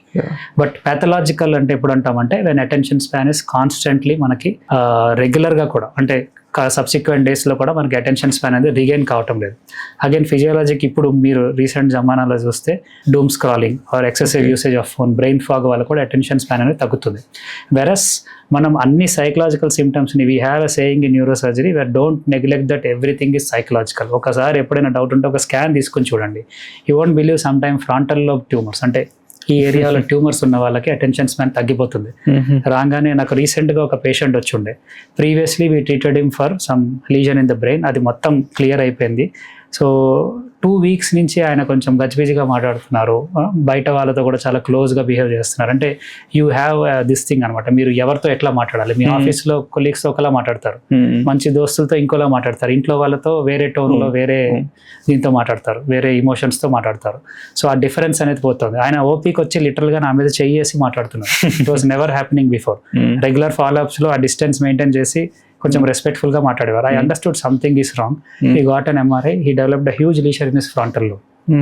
సో అటెన్షన్ స్పాన్, ఎవరితో ఎట్లా మాట్లాడాలి, జడ్జిమెంట్ స్కిల్స్, ఈ ఎగ్జిక్యూటివ్ ఫంక్షన్స్, ఇవన్నీ కూడా డిస్టర్బ్ అయిపోతాయి వాళ్ళకి. So there are so many reasons for attention span. But end of the story what we have to take home message ఏంటంటే, అటెన్షన్ స్పాన్ అనేది కాన్స్టెంట్గా తగ్గుతూ ఉంటే ఫ్రంటల్ లోబ్లో స్ట్రోక్స్ వల్ల కానీ లేదా ట్యూమర్స్ వల్ల కానీ కూడా మనకి జరగచ్చు. We have to rule out that also. But in general reversible cases or chronic stress or ఆ పర్టికులర్ టైంలో స్ట్రెస్ ఉన్న ట్రాన్సియంట్గా, ఇప్పుడు phone usage, scrolling, dopamine hijack వల్ల కూడా ఇది అవ్వచ్చు. So we have to involve in some other activities which improve your focus. Like last time నేను చెప్పాను, పజిల్స్ చేయడం, where thinking is also there and focus is also there. And most of the people recommend book reading. ఈ book reading అనేది ఆ dopamine హైజాక్ని reverse చేస్తుంది. Because బుక్లో ఏంటంటే పేజీలు తిప్పడమే, అంత ఇంట్రెస్టింగ్గా ఉండదు. But when you are involved in the story there are ups and downs, emotions. So there is some dopamine, but hijack అవ్వట్లేదు అది. అంటే నెక్స్ట్ పేజీకి వెళ్ళాలి అని అంత కుతూహలంగా ఉండదు. But rather it is improving your focus on reading a book also. So maybe half an hour book reading will be alternative solution to your scrolling. And this will also, these things all put together might improve your attention span. Aneurysm అనే concept ఒకటి ఉంటుంది కదా, brain it's silent killer అంటారు. Can you explain what is that? So again ఇందాక మనం strokes అనుకున్నాం కదండి, అందులో one of the reasons for haemorrhagic stroke is aneurysm. అంటే బ్రెయిన్ లో రక్తనాళం చితిలి రక్తస్రావం అనేది జరగడం 15% అనుకున్నాం కదా, అందులో అన్యూరిజం ఇస్ వన్ కాజ్. అన్యూరిజంలో ఏంటంటే నార్మల్ గా రక్తనాళం ఇట్లా పైప్ లాగా ఉన్నప్పుడు అన్యూరిజమ్స్ లో చిన్న బుడగలాగా వస్తుంది. సో ఈ బుడగ అనేది నార్మల్ బ్లడ్ వెజల్ వాల్స్ అన్ని కూడా ఇందులో ఇన్వాల్వ్ కాకపోవడం వల్ల కొంచెం ఫ్రెజైల్ ఉంటుంది. సో ఎప్పుడైనా బీపీ పెరిగినా లేదా కొన్ని సిచ్యువేషన్స్ లో కొంచెం డిస్టర్బ్ అయినా కూడా ఇందులోంచి ఇది రప్చర్ అయిపోయి బ్రెయిన్లో సీరియస్గా రక్తస్రావం జరగచ్చు. అన్ఫార్చునేట్లీ అన్యూరిజం తర్వాత కొంతమంది డీప్ కోమాలో వచ్చి ఏమి చేయలేని పరిస్థితి. సో యూజువల్గా అన్యూరిజమ్స్ అనేవి గ్రో అయ్యేటప్పుడు మనకి కొన్ని సైలెంట్ సిమ్టమ్స్ లాగా ప్రెసెంట్ అవుతాయి. వీటిని సెంటినల్ హెడేక్స్ అంటాం. సో తరచూ కొంచెం హెడేక్స్ రావడము. And like I said, any headache if you are not able to find a clear cut cause, ఒకసారి ఇమేజిన్ చేసేయడంలో తప్పులేదు. Especially MRI. ఎందుకు ఎంఆర్ఐ అని స్పెసిఫిక్ అంటే, సిటీలో కొంతమందికి రేడియేషన్ అనే భయం. సో ఎంఆర్ఐలో రేడియేషన్ ఏమి ఉండదు, it's a magnetic field. So it is much safer. So చేసి రూల్ అవుట్ చేయడంలో కూడా తప్పులేదు. But recently had an 80-year-old, age కొంచెం ఎక్కువ, బట్ హెడేక్స్ వస్తున్నాయి అన్నారు. నేను ఫస్ట్ మెడిసిన్సే పెట్టి చూశాను. మెడిసిన్సే పెట్టి చూసాక she is not responding. So I spoke to the son, ఒకసారి ఎంఆర్ఐ కానీ సిటీ కానీ చేసి చూద్దామంటే they wanted a CT. You won't believe me, సిటీలో పెద్ద ఎన్యూరిజం అనేది బయటపడింది. So probably what she had is sentinel headaches. So other symptoms ఇంకేం లేవు, లైక్ మార్నింగ్ వామిటింగ్స్ రావడం, నాసియా రావడం అట్లా లేదు. So some times we think it is not fitting in to migraine, అట్లా స్ట్రెస్ టైప్ హెడేక్ లా కూడా లేదు, ఒకసారి చేసేసుకుందాం అని చెప్తే incidentally we can detect that. అంటే రప్చర్ అవ్వదు, బట్ ముందే మనం డయాగ్నోస్ చేసినట్టు. Obviously it was a huge one, so we had to treat it. She's fine now. So aneurysm rupture అయ్యాక వచ్చిన కండిషన్ బట్టి మొత్తం treatment will be very very different. Ideally aneurysm అనేది ఎంత తొందరగా సెక్యూర్ చేసుకోగలిగితే అంత మంచిది, so that it doesn't bleed again. ఒకసారి అన్యూరిజం పేలాక ఆ క్లాట్స్ వల్ల, ఒత్తిడి వల్లనే మళ్ళీ అది కొంచెం సైలెంట్ అయిపోతుంది. But there is a high chance that it can rebleed, మళ్ళీ రప్చర్ అయి బ్లీడ్ అయ్యే అవకాశాలు ఎక్కువ. సో పేషెంట్ కొంచెం డీసెంట్ జీసీఎస్లో వస్తే దెర్ ఆర్ 2 ఆప్షన్స్. బాగా రక్తస్రావం జరిగి అన్యూరిజం ట్యాకిల్ చేయాలంటే సర్జికల్గా ఓపెన్ చేసి ఆ అన్యూరిజంని నార్మల్ బ్లడ్ వెసల్ నుంచి అక్లూడ్ చేయడానికి ఒక క్లిప్ వేసేస్తాం. It is not as easy as it is said, because aneurysm అనేది one of the serious problems in neuro surgery. So post surgery చాలా ఇష్యూస్ ఉండొచ్చు. ఆల్రెడీ జరిగిన రక్తస్రావం వల్ల స్ట్రోక్స్ రావచ్చు, పేషెంట్కి various other complications like seizures ఇవన్నీ రావచ్చు, లాంగ్ స్టే ఉంటుంది. సో కొంచెం అప్స్ అండ్ డౌన్స్ ఉంటాయి రికవరీస్లో, and recovery will take as much as 10 days 2 weeks కూడా పట్టచ్చు, మంత్స్ టుగెదర్ కూడా కొంతమందికి పడుతుంది. So they recover slowly and there are lot of complications which we can anticipate in the post surgery period. ఇప్పుడు వచ్చిన కొత్త టెక్నాలజీతో ఎండోవాస్కులర్, అంటే మనం ఎట్లయితే హార్ట్కి యాంజియోగ్రామ్ చేస్తామో బ్రెయిన్కి కూడా అట్లానే యాంజియోగ్రామ్ చేసి లోపల నుంచే దాన్ని పూర్తి చేయొచ్చు కాయిల్స్ వేసి. సో బ్రెయిన్లో మ్యాసివ్గా బ్లడ్ క్లాట్స్ ఏం లేవు, చిన్నగానే బ్లీడ్ అయింది అంటే కనుక ఈ ఆప్షన్ కూడా ప్రిఫర్ చేయొచ్చు. ఇప్పుడు వచ్చిన లేటెస్ట్ టెక్నాలజీతో మనం ఫ్లో డైవర్స్ ఇటువంటి ఇన్స్ట్రుమెంట్స్ వాడి, ఇటువంటి డివైసెస్ వాడి మనం ఆల్మోస్ట్ ఎవ్రీ అన్యూరిజంని ఎండోవాస్కులర్గా కూడా వితౌట్ ఓపెన్ సర్జరీ కూడా ట్యాకిల్ చేయగలుగుతున్నాం. అంటే ఏం కట్ చేయకుండా, స్కల్ ఓపెన్ చేయకుండా కూడా ట్యాకిల్ చేయగలుగుతున్నాం. సో ఇట్ ఆల్ డిపెండ్స్, అంటే there is a huge cost difference. So financials come in to picture, but there are 2 methods. Open surgery చేయాలి, లేదా you have to tackle it by endovascular. ఏదైనా coils fill చేయడం కానీ, లేదా flow diverter వేసి దాన్ని black చేయడం కానీ, ఇట్లా చేయొచ్చు. మీ కెరియర్లో మర్చిపోలేని పేషెంట్ ఎక్స్పీరియన్స్ గురించి చెప్తారు. సో ఇందులో I will give 2 examples. One is a positive, one is a negative, because negatives కూడా షేర్ చేసుకోవడం ఇంపార్టెంట్ అని నేను ఫీల్ అవుతాను. Neuro surgery is a branch of complications and unexpected ఎప్పుడు కూడా జరగచ్చు. Okay. But still I like this branch because it's interest that is driving me. So మర్చిపోలేని case, మంచి ఫ్రూట్ఫుల్ ఎక్స్పీరియన్స్ ఇచ్చిన కేసు అంటే ఒక 8 ఏళ్ళ బాబు. సో నార్మల్గా ఆయన ఆటోలో ఎక్కి స్కూల్కి పోతా ఉన్నాడు. సో ఆటో బ్యాక్ డోర్ నుంచి కింద పడ్డాడు ఆయన. This happened about 11 AM. Okay. ఆయన ఊళ్ళో పల్లెటూరులో ఇట్లా జరిగింది. సో పడ్డాక హెడ్ ఇంజరీ అయ్యింది. ఇనిషియల్గా కాన్షియస్గానే ఉన్నాడు. ఒక హాఫ్ అన్ అవర్లో 2-3 వామిటింగ్స్ చేసుకుని మొత్తం డీప్ అన్కాన్షియస్ స్టేట్లోకి వెళ్ళారు. ఓకే. ఇనిషియల్గా ప్రైమరీ సెంటర్లో చూపించారు. అక్కడ సిటీ బ్రెయిన్ అయింది. నాకు అక్కడ తెలిసిన డాక్టర్ మా ఫ్రెండ్ ఉంటే నాకు స్కాన్ పంపించారు. స్కాన్లో massive EDH, extra dural haematoma అంటాం. Okay. So extra dural haematoma అనేది స్కల్కి బ్రెయిన్కి మధ్యలో క్లాట్ ఫామ్ అయ్యి బ్రెయిన్ని పైనుంచి ఒత్తేస్తూ ఉంటుంది. బికాస్ స్కల్ ఎక్స్పాండ్ అవ్వదు కాబట్టి లోపల బ్రెయిన్ మీద ఒత్తిడి పెడతా ఉంటుంది. Okay. So it is an emergency actually, and this poor chap had a large volume EDH. So as early as possible మా దగ్గర తీసుకురమ్మన్నాం. సో ట్రావెల్ టైం ఒక 1 hour పట్టింది. So within 2.5 hours they came to us. So పేరెంట్స్తో పేషెంట్ని చూస్తే ఆయన అంత కాన్షియస్గా లేకుండే. His GCS was about 5 to 6. So I told them he's very young, surgery అయితే కంపల్సరీ చేయాలి, ఈ రిస్క్లన్నీ ఉంటాయి. సో ఇప్పుడైతే నన్ను ఏం అడగద్దు, బట్ జస్ట్ తొందరగా మీరు చెప్పేస్తే will proceed because any delay brain మీద ఒత్తిడి ఎక్కువ అయ్యి ఇంకా డ్యామేజ్ అవుతుందని. సో వాళ్ళు వెంటనే they were willing. Within 40 minutes we finish the surgery. So 4 to 5 hours లోపు he was out of surgery and ఐసీయూకి షిఫ్ట్ చేశాం. ఐసీయూలో you name any complication of diffuse axonal injury, he had everything. Okay. High grade fevers 107, 108 జ్వరం కూడా వచ్చింది ఆయనకి. అట్లా అని చెప్పి మల్టిపుల్ సీజర్స్ వచ్చినాయి, ఫిట్స్ వచ్చినాయి. So hats off to our critical care team because post surgery they are the people who manage him. Okay. So ventilator బాగా మేనేజ్ చేస్తారు, ఈ ఫీవర్స్ని బాగా మేనేజ్ చేస్తారు, సీజర్స్ని బాగా మేనేజ్ చేస్తారు. ఇవన్నీ బాగా అయినాక I was following him 2 weeks. తర్వాత రీహాబ్ సెంటర్లో ఉన్నాడు. తర్వాత 3 weeksకి కొంచెం బెటర్ అయ్యారని చెప్పారు. 1.5 months లేటర్ నడుచుకుంటూ ఓపీకి వచ్చి నేను స్కూల్కి పోతున్నాను సార్ అని చెప్పాడు. So what I want to highlight is ఇక్కడ మనం ఏదో గొప్ప చేసామని కాదు, ఒక ఇంజురీ అయ్యాక సర్జరీ చెప్పాక ఎంత తొందరగా మీరు ఆ సెంటర్కి తీసుకొస్తారు, ఎంత తొందరగా డిసైడ్ అవుతారు అన్నది ఇంత ఇంపాక్ట్ఫుల్గా ఉంటుంది లైఫ్ మీద. So we could literally save the life of the child. Maybe ఇంకో 2-3 hours లేట్ అయి ఉంటే దక్కేవాడు కాదు. So this is one positive experience. ఇట్లాంటి ఎక్స్పీరియన్సెస్తో మేము ఇంకా చేయాలని మాకు డ్రైవింగ్ ఫోర్స్ లాగా యాక్ట్ అవుతాయి. నెగిటివ్ ఎక్స్పీరియన్స్ వస్తే 3 months బ్యాక్ ఆపరేటెడ్ అన్న లేడీ, ఆమె ఆల్రెడీ బయట ఒక చోట సర్జరీ చేయించుకున్నారు, ట్యూమర్ అనేది మళ్ళీ పెరిగింది. So during surgery it was about 8 to 9 hours surgery. మళ్ళీ ఓపెన్ చేసాం, వెళ్ళాము. ట్యూమర్ చాలానే వచ్చింది. I was very happy. Post AAP city ఒక్క డ్రాప్ బ్లడ్ లేదు, మొత్తం తీసేసినట్టు అనిపించింది. పేషెంట్ వాస్ కాన్షియస్, మొబిలైజ్ చేసాం, నడిపించాము. 4-5 daysకి డిశ్చార్జ్ చేసాము. Unfortunately this lady 11th or 12th day అనుకుంటాను సర్జరీ తర్వాత ఇంట్లో ఫిట్స్ వచ్చింది ఆమెకి. చాలా దూరం ఉంటారు వాళ్ళు, హైదరాబాద్ నుంచి 3 hours డిస్టెన్స్లో ఉంటారు. సో నియరెస్ట్ నిజామాబాద్కి వెళ్ళారు వాళ్ళు. వెళ్తే సిటీ చేశారు. సిటీలో పెద్దగా ఏం లేదు కానీ but they said that she's in seizure, కోమాలో ఉన్నారని చెప్పారు. సో అర్జెంటుగా వెంటిలేటర్ పెట్టేసి మళ్ళీ మా దగ్గర కొద్ది రోజులు వచ్చారు. కష్టం అండి, ఎందుకంటే సర్జరీ చేసే పరిస్థితి అయితే ఏం లేదు, మొత్తం నీటే ఉంది. బట్ ఫిట్స్ రావడం వల్ల ఆమె చాలా డౌన్ అయిపోయారు. చూద్దాము 1 to 2 daysలో ఆమె రికవర్ అయితే అయ్యారు అదృష్టం అనగానే. Next day she started opening ice again. So ఆమె మంచిగా ఉన్నారు కదా అని చెప్పి వెంటిలేటర్ కూడా తగ్గించే ప్రయత్నం చేస్తే షీ యాస్పిరేటెడ్ బ్యాడ్లీ. ఫిట్స్ వచ్చినప్పుడు లైక్ సైడ్కి పడుకోబెట్టాలని చెప్పాను కదా, ఆమెకి ఆ కేర్ తీసుకోకపోవడం వల్ల బాగా ఇది లాలాజలం అనేది లంగ్స్లోకి మింగేసింది ఆమె. సో వెంటిలేటర్ తీసే సిచ్యువేషన్ కూడా చాలా తక్కువ అనిపిస్తే ట్రైకాస్టమీ చేసాం ఆమెకి. ట్రైకాస్టమీ చేసి వెంటిలేటర్ వీన్ ఆఫ్ చేసి మెల్లగా 5 daysలో డిశ్చార్జ్ చేసాము. రీహాబ్ సెంటర్లో ఉన్నారు ఒక 1 month తర్వాత ట్రైకాస్టమీ డీకాన్లేట్ చేసుకుని మళ్ళీ ఓపీకి వచ్చారు ఆమె. సో మెడిసిన్స్ అన్ని కరెక్ట్గా వాడండి, మిస్ అయినారేమో చూసుకోండి అంటే ఆయన నేను మిస్ కాలేదన్నారు. But anyways I reemphasize that medicines have to be taken on time.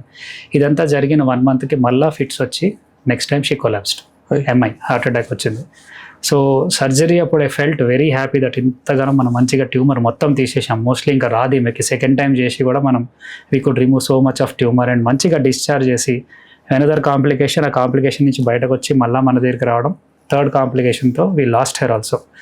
So that is why neuro surgery ఏది కూడా మనకి ఇమీడియట్గా we can't predict. Okay. So కొంచెం గార్డెడ్గా చెప్తూ ఉంటాం. Even in cardiothoracic surgery also this major ఆర్గన్స్తో డీల్ చేస్తాం, especially brain and heart. So any time any problems రావచ్చు. So most probably I think they must have skipped the medicine.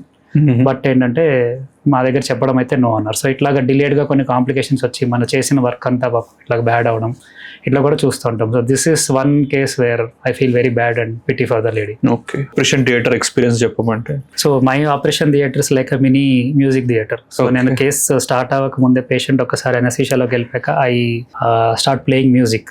కొంచెం అంటే I encourage everybody to play their own choice అనమాట. So music అనేది నడుస్తూ ఉండాలి. But at the crux of the situation. For example aneurysm surgery చేస్తున్నాం, aneurysm clip పెట్టాలి, where I have to give some instructions to the anaesthetist, I need to listen something as a feedback.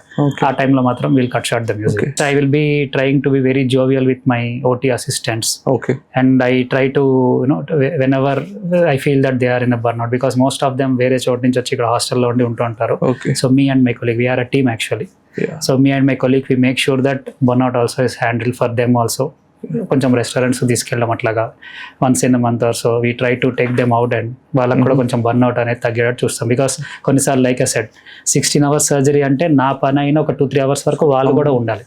నా పని అయిపోయినాక వాళ్ళకి అవ్వదు. They have to hand over the sample, కొంచెం ఐసీయూలో shift చేయడము, హ్యాండింగ్ ఓవర్, టేకింగ్ ఓవర్, ఇవన్నీ ఉంటాయి వాళ్ళకు. So they are also equally at more stress than our selves. ఇప్పుడు ఆపరేషన్ థియేటర్ లో పేషెంట్ తో మాట్లాడుతూ కూడా బ్రెయిన్ సర్జరీస్ చేస్తారు. Definitely that is the, so this is the fancy surgery of the current generation అని చెప్పొచ్చు. So it's called awake craniotomy. Okay. So సాధారణంగా brain tumours, if it is not in a very important area of the brain where you need to examine are monitor something అనుకుంటే complete ఎనస్థీషియాలు ఇచ్చేస్తాం. Patient కదలరు, వాళ్ళకి ఏం జరుగుతుందో తెలియదు, నొప్పి తెలియదు. Surgery నుంచి వేకప్ అయినాకనే దే నో పెయిన్ వస్తుందని కానీ, మాట్లాడడం కానీ, ఇవన్నీ జరుగుతాయి. అయిపోయినాక వెంటిలేటర్ తీస్తాం. ఈ particular awake craniotomy is preferred when the problem like tumour కానీ, ఏవిఎం కానీ, ఏదైనా ఆర్టియోవినస్ మాల్ ఫార్మేషన్స్ అనుకుని ఉంటాయి, అవి close to important areas like hand area దగ్గర ఉన్న, లెగ్ ఏరియా దగ్గర ఉన్న, స్పీచ్ ఏరియా దగ్గర ఉన్న, లేదా like we're discussing artistic areas కొన్ని ఉంటాయి, దాంట్లో పేషెంట్కి కావాల్సిన ఫైన్ స్కిల్స్ అంతా కూడా అందులో ఉంటాయని అనుకున్నాం కదా. సో ఇట్లాంటి ఏరియాస్కి ఏమైనా దగ్గర ఉంటే ముందే మ్యాప్ చేసుకుంటాం. There is MRI called functional MRI.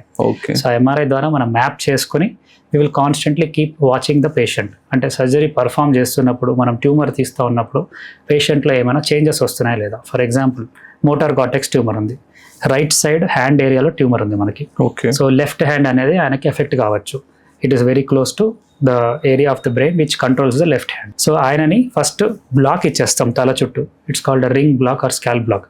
So ఇందులో తల మొత్తం ముద్దయిపోతుంది. ఆయనకి లోపలికి వెళ్ళి ఏదో చేస్తున్నామని తప్పితే పెయిన్ అనేది తెలియదు. Okay. So after that we రెగ్యులర్గా చేసే సర్జరీలానే చేస్తాము. Once we're inside the area of the interest, tumour తీస్తూ ఉన్నప్పుడు కాన్స్టెంట్గా our assistant will be assessing, like hand grip పట్టుకోవడం కానీ, అదే లెగ్ అయితే టోస్ మూవ్మెంట్ కానీ, స్పీచ్కి అయితే we ask them lot of questions, we show them pictures.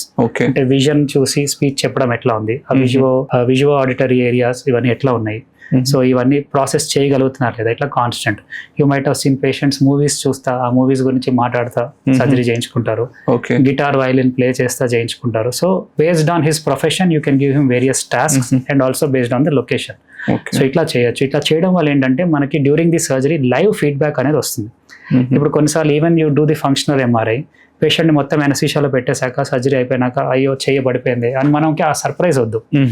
Live feedback అనేది always is most gratifying for our surgeons. So surgery చేస్తూ ఉన్నప్పుడు హ్యాండ్లో పవర్ ఆగిపోతే we wait for some time, వేరే పారామీటర్స్ ఏమైనా ఉన్నాయా దానివల్ల మనకి ఫంక్షన్ అనేది తగ్గచ్చు అనేది చూస్తాం.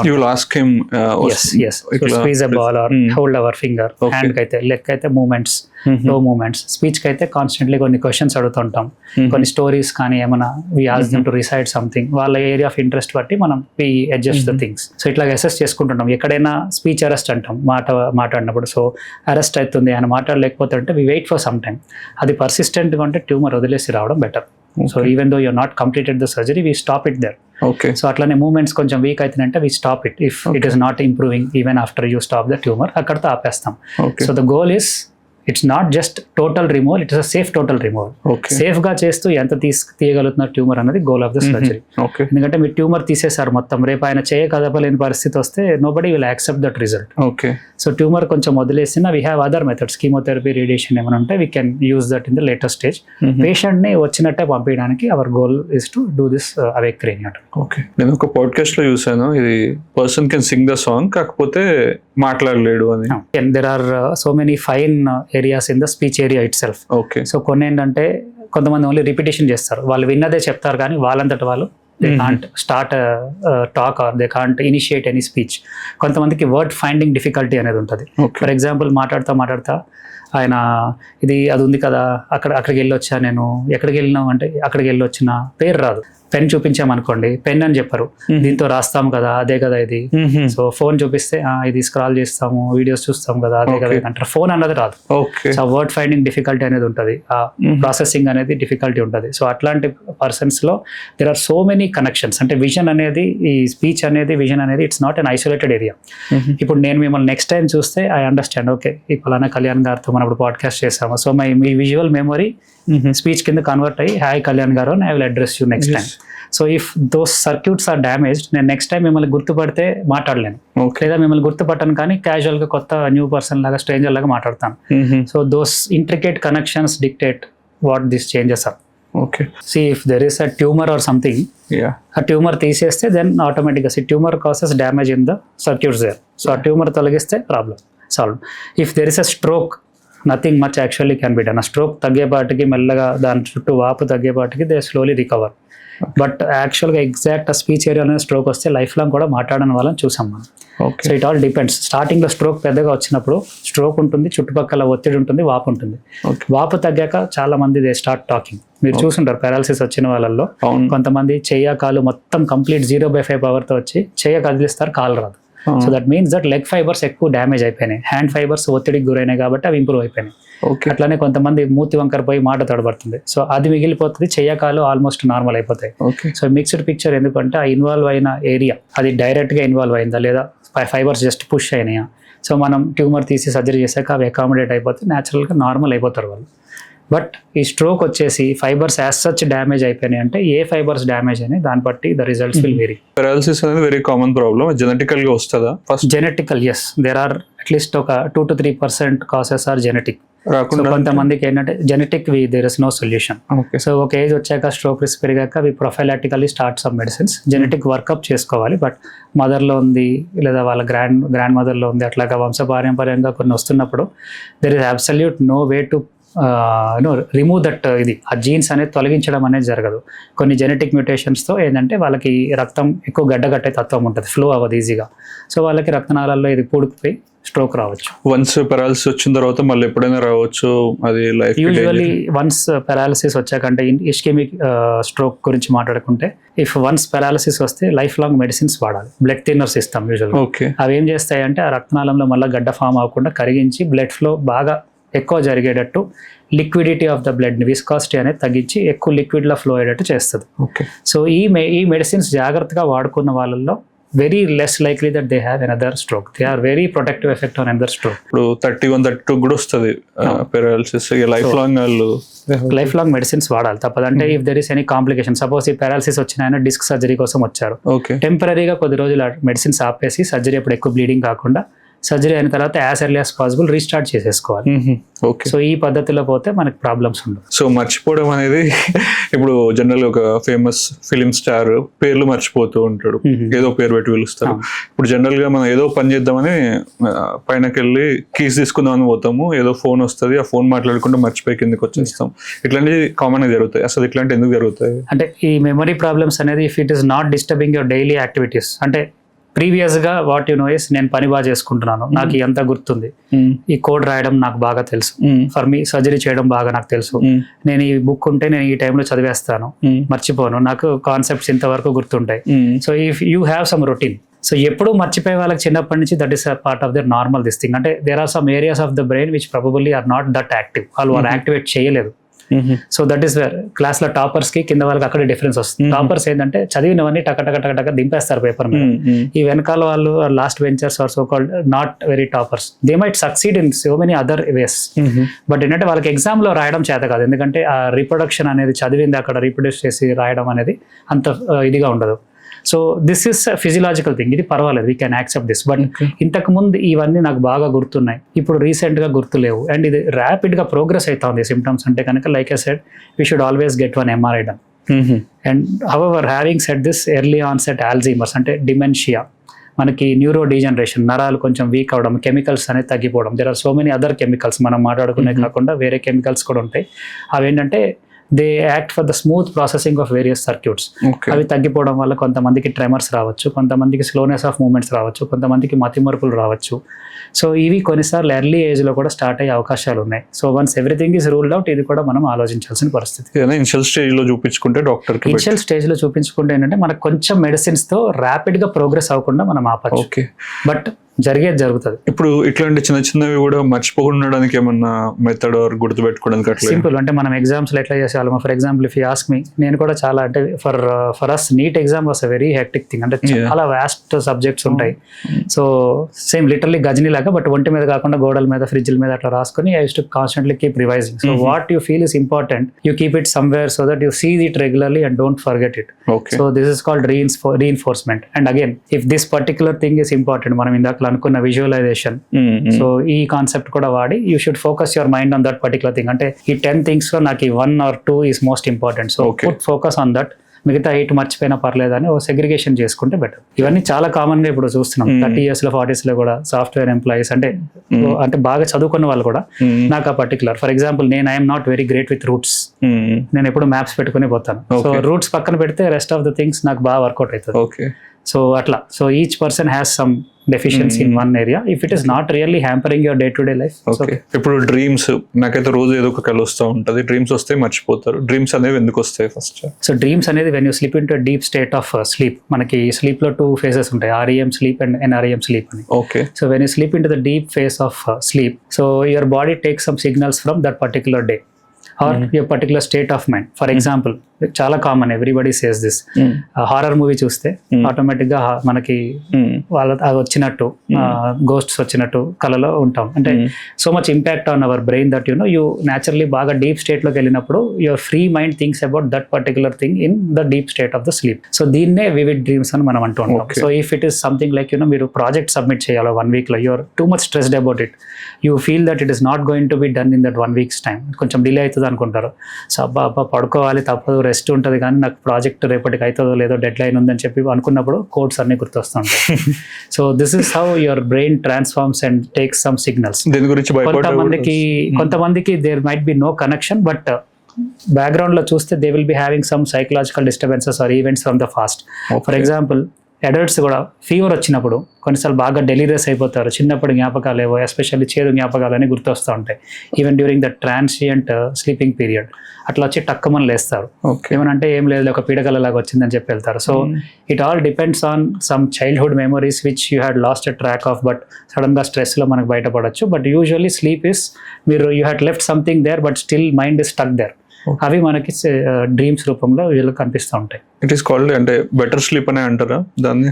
Dreaming is actually a very good sleep. మీరు డ్రీమ్ చేస్తున్నారంటే your sleep quality is very good. ఇప్పుడు కొంతమంది చనిపోయినట్టు కూడా కళ్ళలోకి వస్తూ ఉంటాయి, ఎవరు possible. It all depends on, అంటే ఒకరి మైండ్ లో ఏముంది అన్నది, there is nothing to gauge it. ఇప్పుడు ఒకరు ఏం ఆలోచిస్తున్నారు, మనం ఎంత ఏ డెవలప్ అయినా వాళ్ళ మైండ్ లో ఏముంది అన్నది వైర్స్ కనెక్ట్ చేసి టీవీ స్క్రీన్ లో చూడడం ఎవరి వల్ల కాదు. It's very difficult unless the person himself says. Okay. So depending on their thoughts before sleep are some experiences in the past, they keep seeing the dreams. So ఈ alcohol అనే concept ఉంది కదా, every one కొంచెం stress రాగానే బార్కి పోయి beer తాగుతారు, ఒక బీర్తో ఆపేద్దాం అనుకుంటారు, అది పుష్ అయిపోయి ఇళ్ళకి పోయి గొడవలు పెట్టుకోవడము, ఏమన్నా అంటే పాస్ట్ లో జరిగిన వాటికి ట్రిగ్గర్ అయ్యి వాళ్ళకి కాల్ చేసి తిట్టడం, ఇట్లాంటివి జరుగుతూ ఉంటాయి. సో ఆల్కహాల్ కొంతమంది ఏమో 1 peg తాగితే చాలంటారు. What is your? I mean, as a doctor, I should not recommend drinking alcohol at all. But if at all minimum quantity అంటే తప్పదు అని, నేను సో మచ్ అడిక్టెడ్, నాకు వేరే ఆప్షన్ లేదంటే try to reduce the quantity as much as possible. The problem with alcohol is ఈ frontal lobe ఏదైతే ఉందో, ప్రీ ఫ్రాంటల్ ఏరియా అంటాము, that is the inhibitory area. So మనం ఒకరి దగ్గరికి వెళ్ళి వాడిని కొడదామా తిడదామా అని అనుకున్నప్పుడు ఇది ఆపుతుంది మనని. లేదు నిజంగా కొట్టేద్దామంటే ఇదే డ్రైవ్ చేస్తుంది. అండ్ సేమ్ వే కామ్గా ఉండాలన్నా, బాగా ఆలోచించాలన్నా, జడ్జిమెంట్. ఫర్ ఎగ్జాంపుల్ మేము చాలాసార్లు పేషెంట్స్ ఫ్రాంటల్లో బిహేవియర్ టెస్ట్ చేయడానికి, బిల్డింగ్లో మంటపడింది, మీరు ఉంటారా పారిపోతారా ఏం చేస్తారంటే, ఫ్రాంటల్లో పోయిన వాళ్ళు మేము అక్కడనే ఉంటామంటారు. అంటే జడ్జిమెంట్ ఇస్ టోటలీ గాన్. అంత అలాంటి ఆన్సర్స్ కూడా you can expect. Okay. So ఒక mini episode of frontal dysfunction లోకి వెళ్తారు వాళ్ళు. So whatever the inhibitory control of the frontal lobe అనేది ఉంటుందో అది చేజారిపోతుంది. సో దానివల్ల ఏంటంటే చుట్టుపక్కల వాళ్ళతో ఏం మాట్లాడుతున్నాం అండ్ ఈ పెగ్ అనేది ఎప్పుడు ఆపాలి. Initially starts with 1 then 2 3 4. అది కూడా ఏంటంటే ఈ ఫ్రంటల్ లోబ్ అనేది కంట్రోల్ పోయింది కాబట్టి ఎన్నిటి ఆపాలనేది నెంబర్ కూడా మర్చిపోతారు వాళ్ళు. హౌ మెనీ పెగ్స్ కి షుడ్ వి స్టాప్ అనేది కౌంట్ పోతుంది. చుట్టుపక్కల ఫ్రెండ్స్ తో గొడవ పెట్టుకోవడం, మీరు అన్నట్టు ఎవరో తెలియని పాత పగలన్నీ బయట పెట్టుకుని మళ్ళీ ఫోన్ చేసి వాళ్ళని ఏమైనా అనడం. సో ఇవంతా because of loss of control. While going home again మళ్ళీ డ్రింక్ అండ్ డ్రైవ్ కేసులు ఇరుక్కోవడం, if they are not hiring a driver, క్యాబ్లో వెళ్ళకపోతే ఇంటికి వెళ్ళి they might go in to some anti social activities, so many are there. So ఆ కంట్రోల్లో వాళ్ళకి బాడీ కంట్రోల్ లేకపోవడం వల్ల థాట్స్ కూడా వస్తుంటాయి.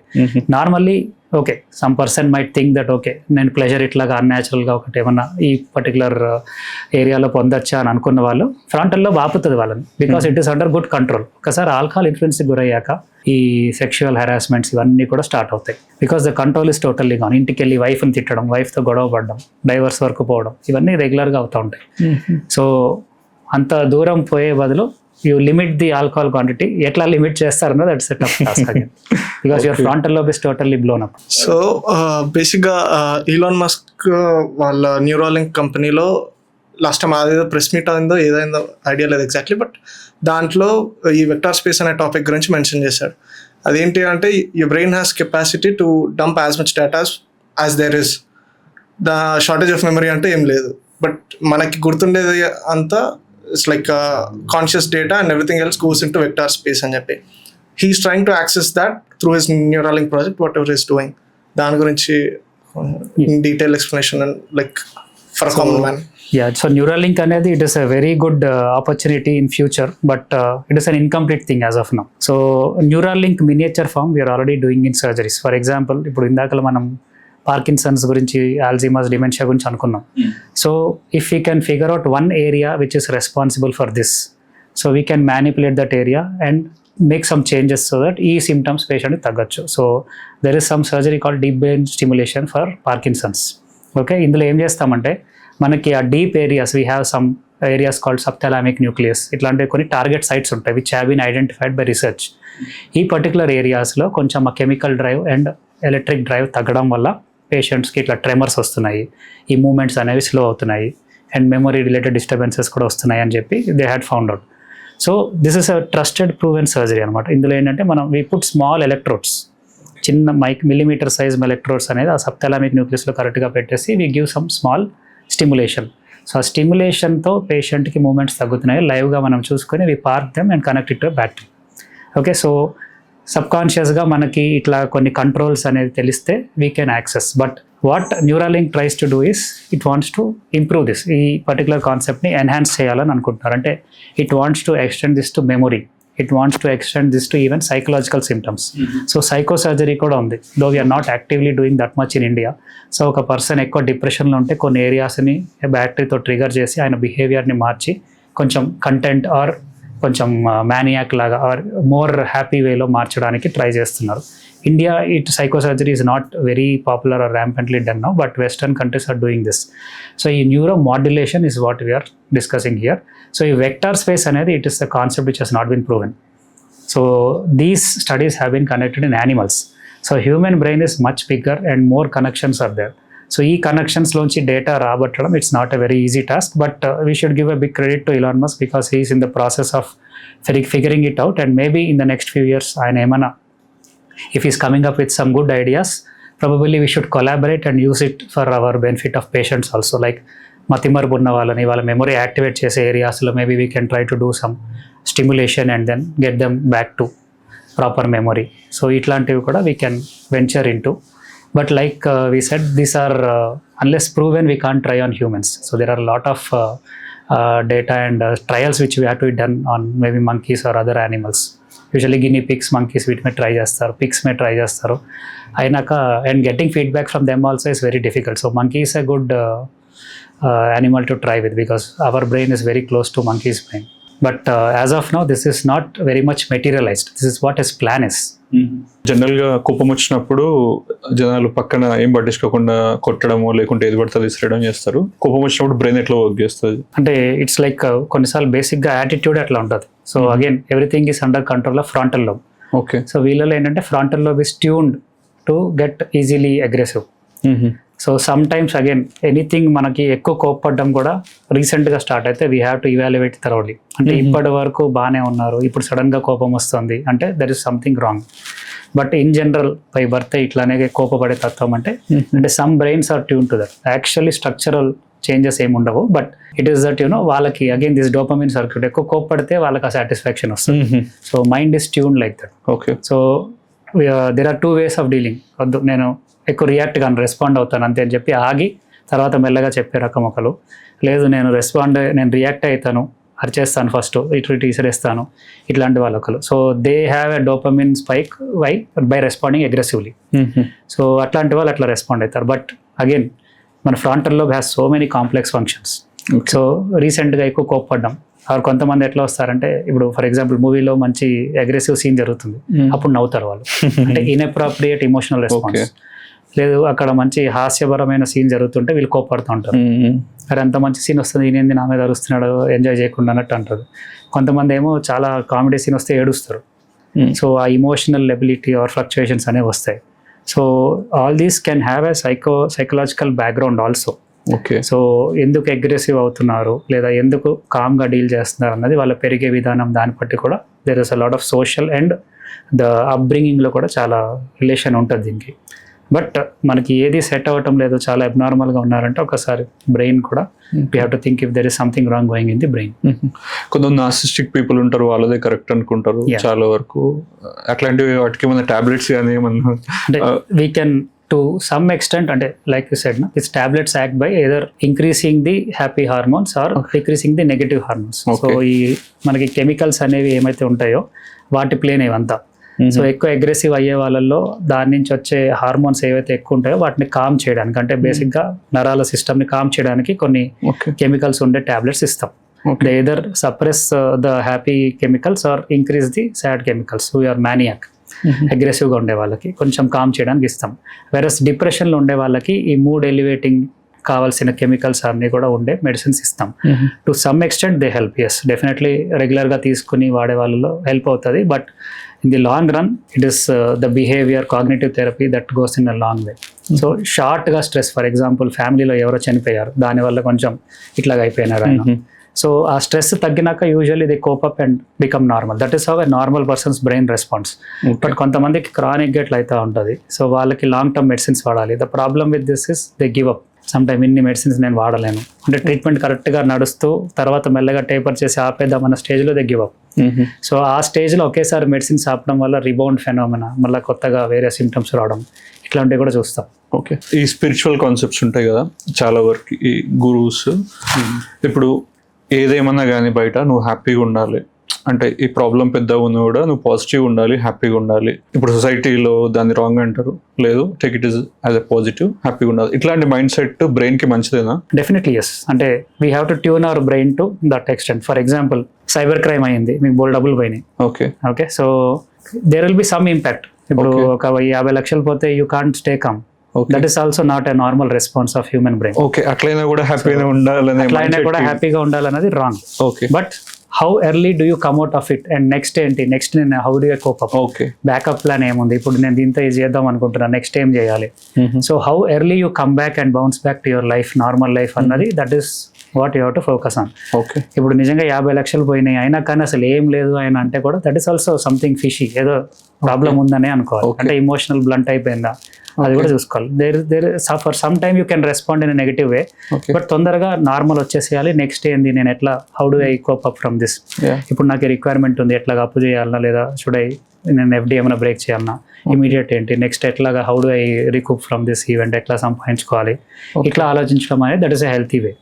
So they have to ideally guide it through that direction. ఈ గురూస్ ఏమైనా ఉంటారు అన్నది అది దాంట్లో గైడ్ చేస్తే మంచిది. So not giving a normal response is also abnormal. ఏ సిచ్యువేషన్ తగ్గట్టు ఒక నార్మల్ రెస్పాన్స్ అనేది బాధ లేకుండా staying happy always, that is also wrong. Something fishy there. జనాలు ఎక్కువ వరీలనే బతికేస్తారు, దాన్ని వదిలేసి మొత్తం హ్యాపీగా ఉంటే కూడా wrong. Emotions have to B balanced. Okay.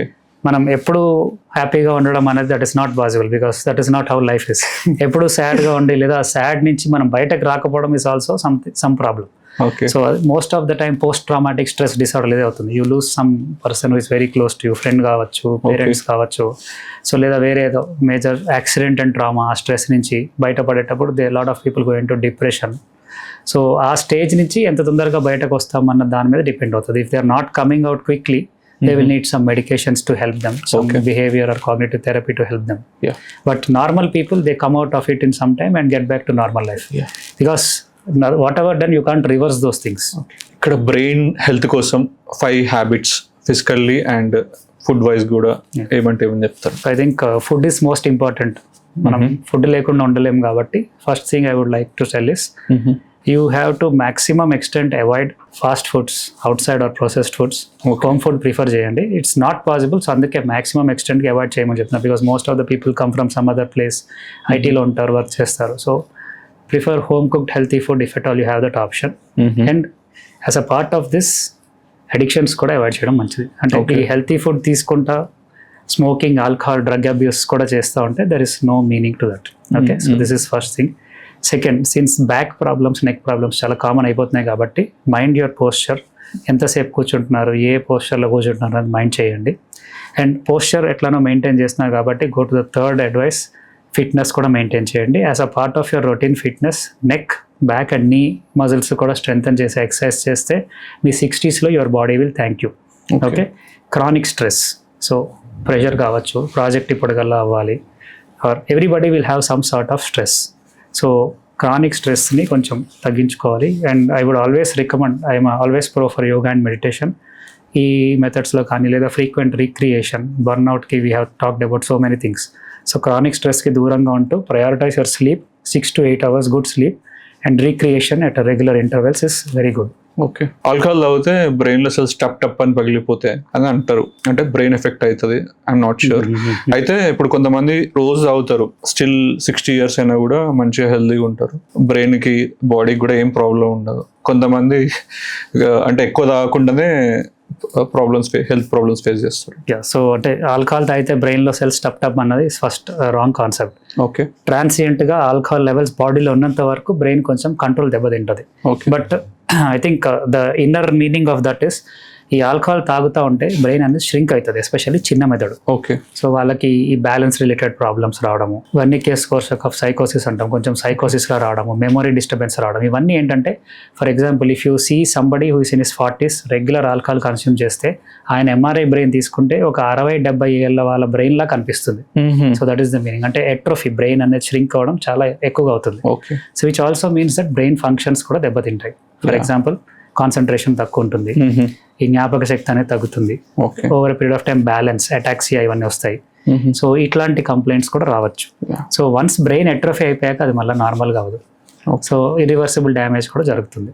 However alcohol regular consume చేసే వాళ్ళలో liver takes more serious problem rather than brain. ఇమీడియట్గా బ్రెయిన్ ఆ ఎఫెక్ట్ నుంచి వచ్చాక మళ్ళీ నార్మల్ అవుతుంది. మీరు ఆ ఎఫెక్ట్ని ఎక్కువ ఇవ్వకుండా ఉంటే brain will be stable. But again alcohol చాలా fluctuations in blood pressure cause చేయడం వల్ల అండ్ ఎక్సైట్మెంట్లో స్టిరాయిడ్ సర్జ్ అవడం వల్ల mix of these theories will lead to stroke also. ఎవరన్నా బింజ్ డ్రింకింగ్ చేసినా లేదా చాలా రోజులు ఆపేసి ఒకేసారి మళ్ళీ స్టార్ట్ చేసినా ఈ డిఫరెన్సెస్ ఇన్ ఈ కెమికల్స్ ఇన్ ది బ్రెయిన్ వల్ల కూడా there can be a stroke. అది ఇస్కిమిక్ కూడా కావచ్చు అండ్ మనకి హెమరేజిక్ స్ట్రోక్ కూడా కావచ్చు. They are at more risk of developing strokes also. So అట్లాగా బ్రెయిన్ మీద there is some negative effect also. Okay, yeah. Thank you so much, Dr. Garu, Thank you for your time. Yeah.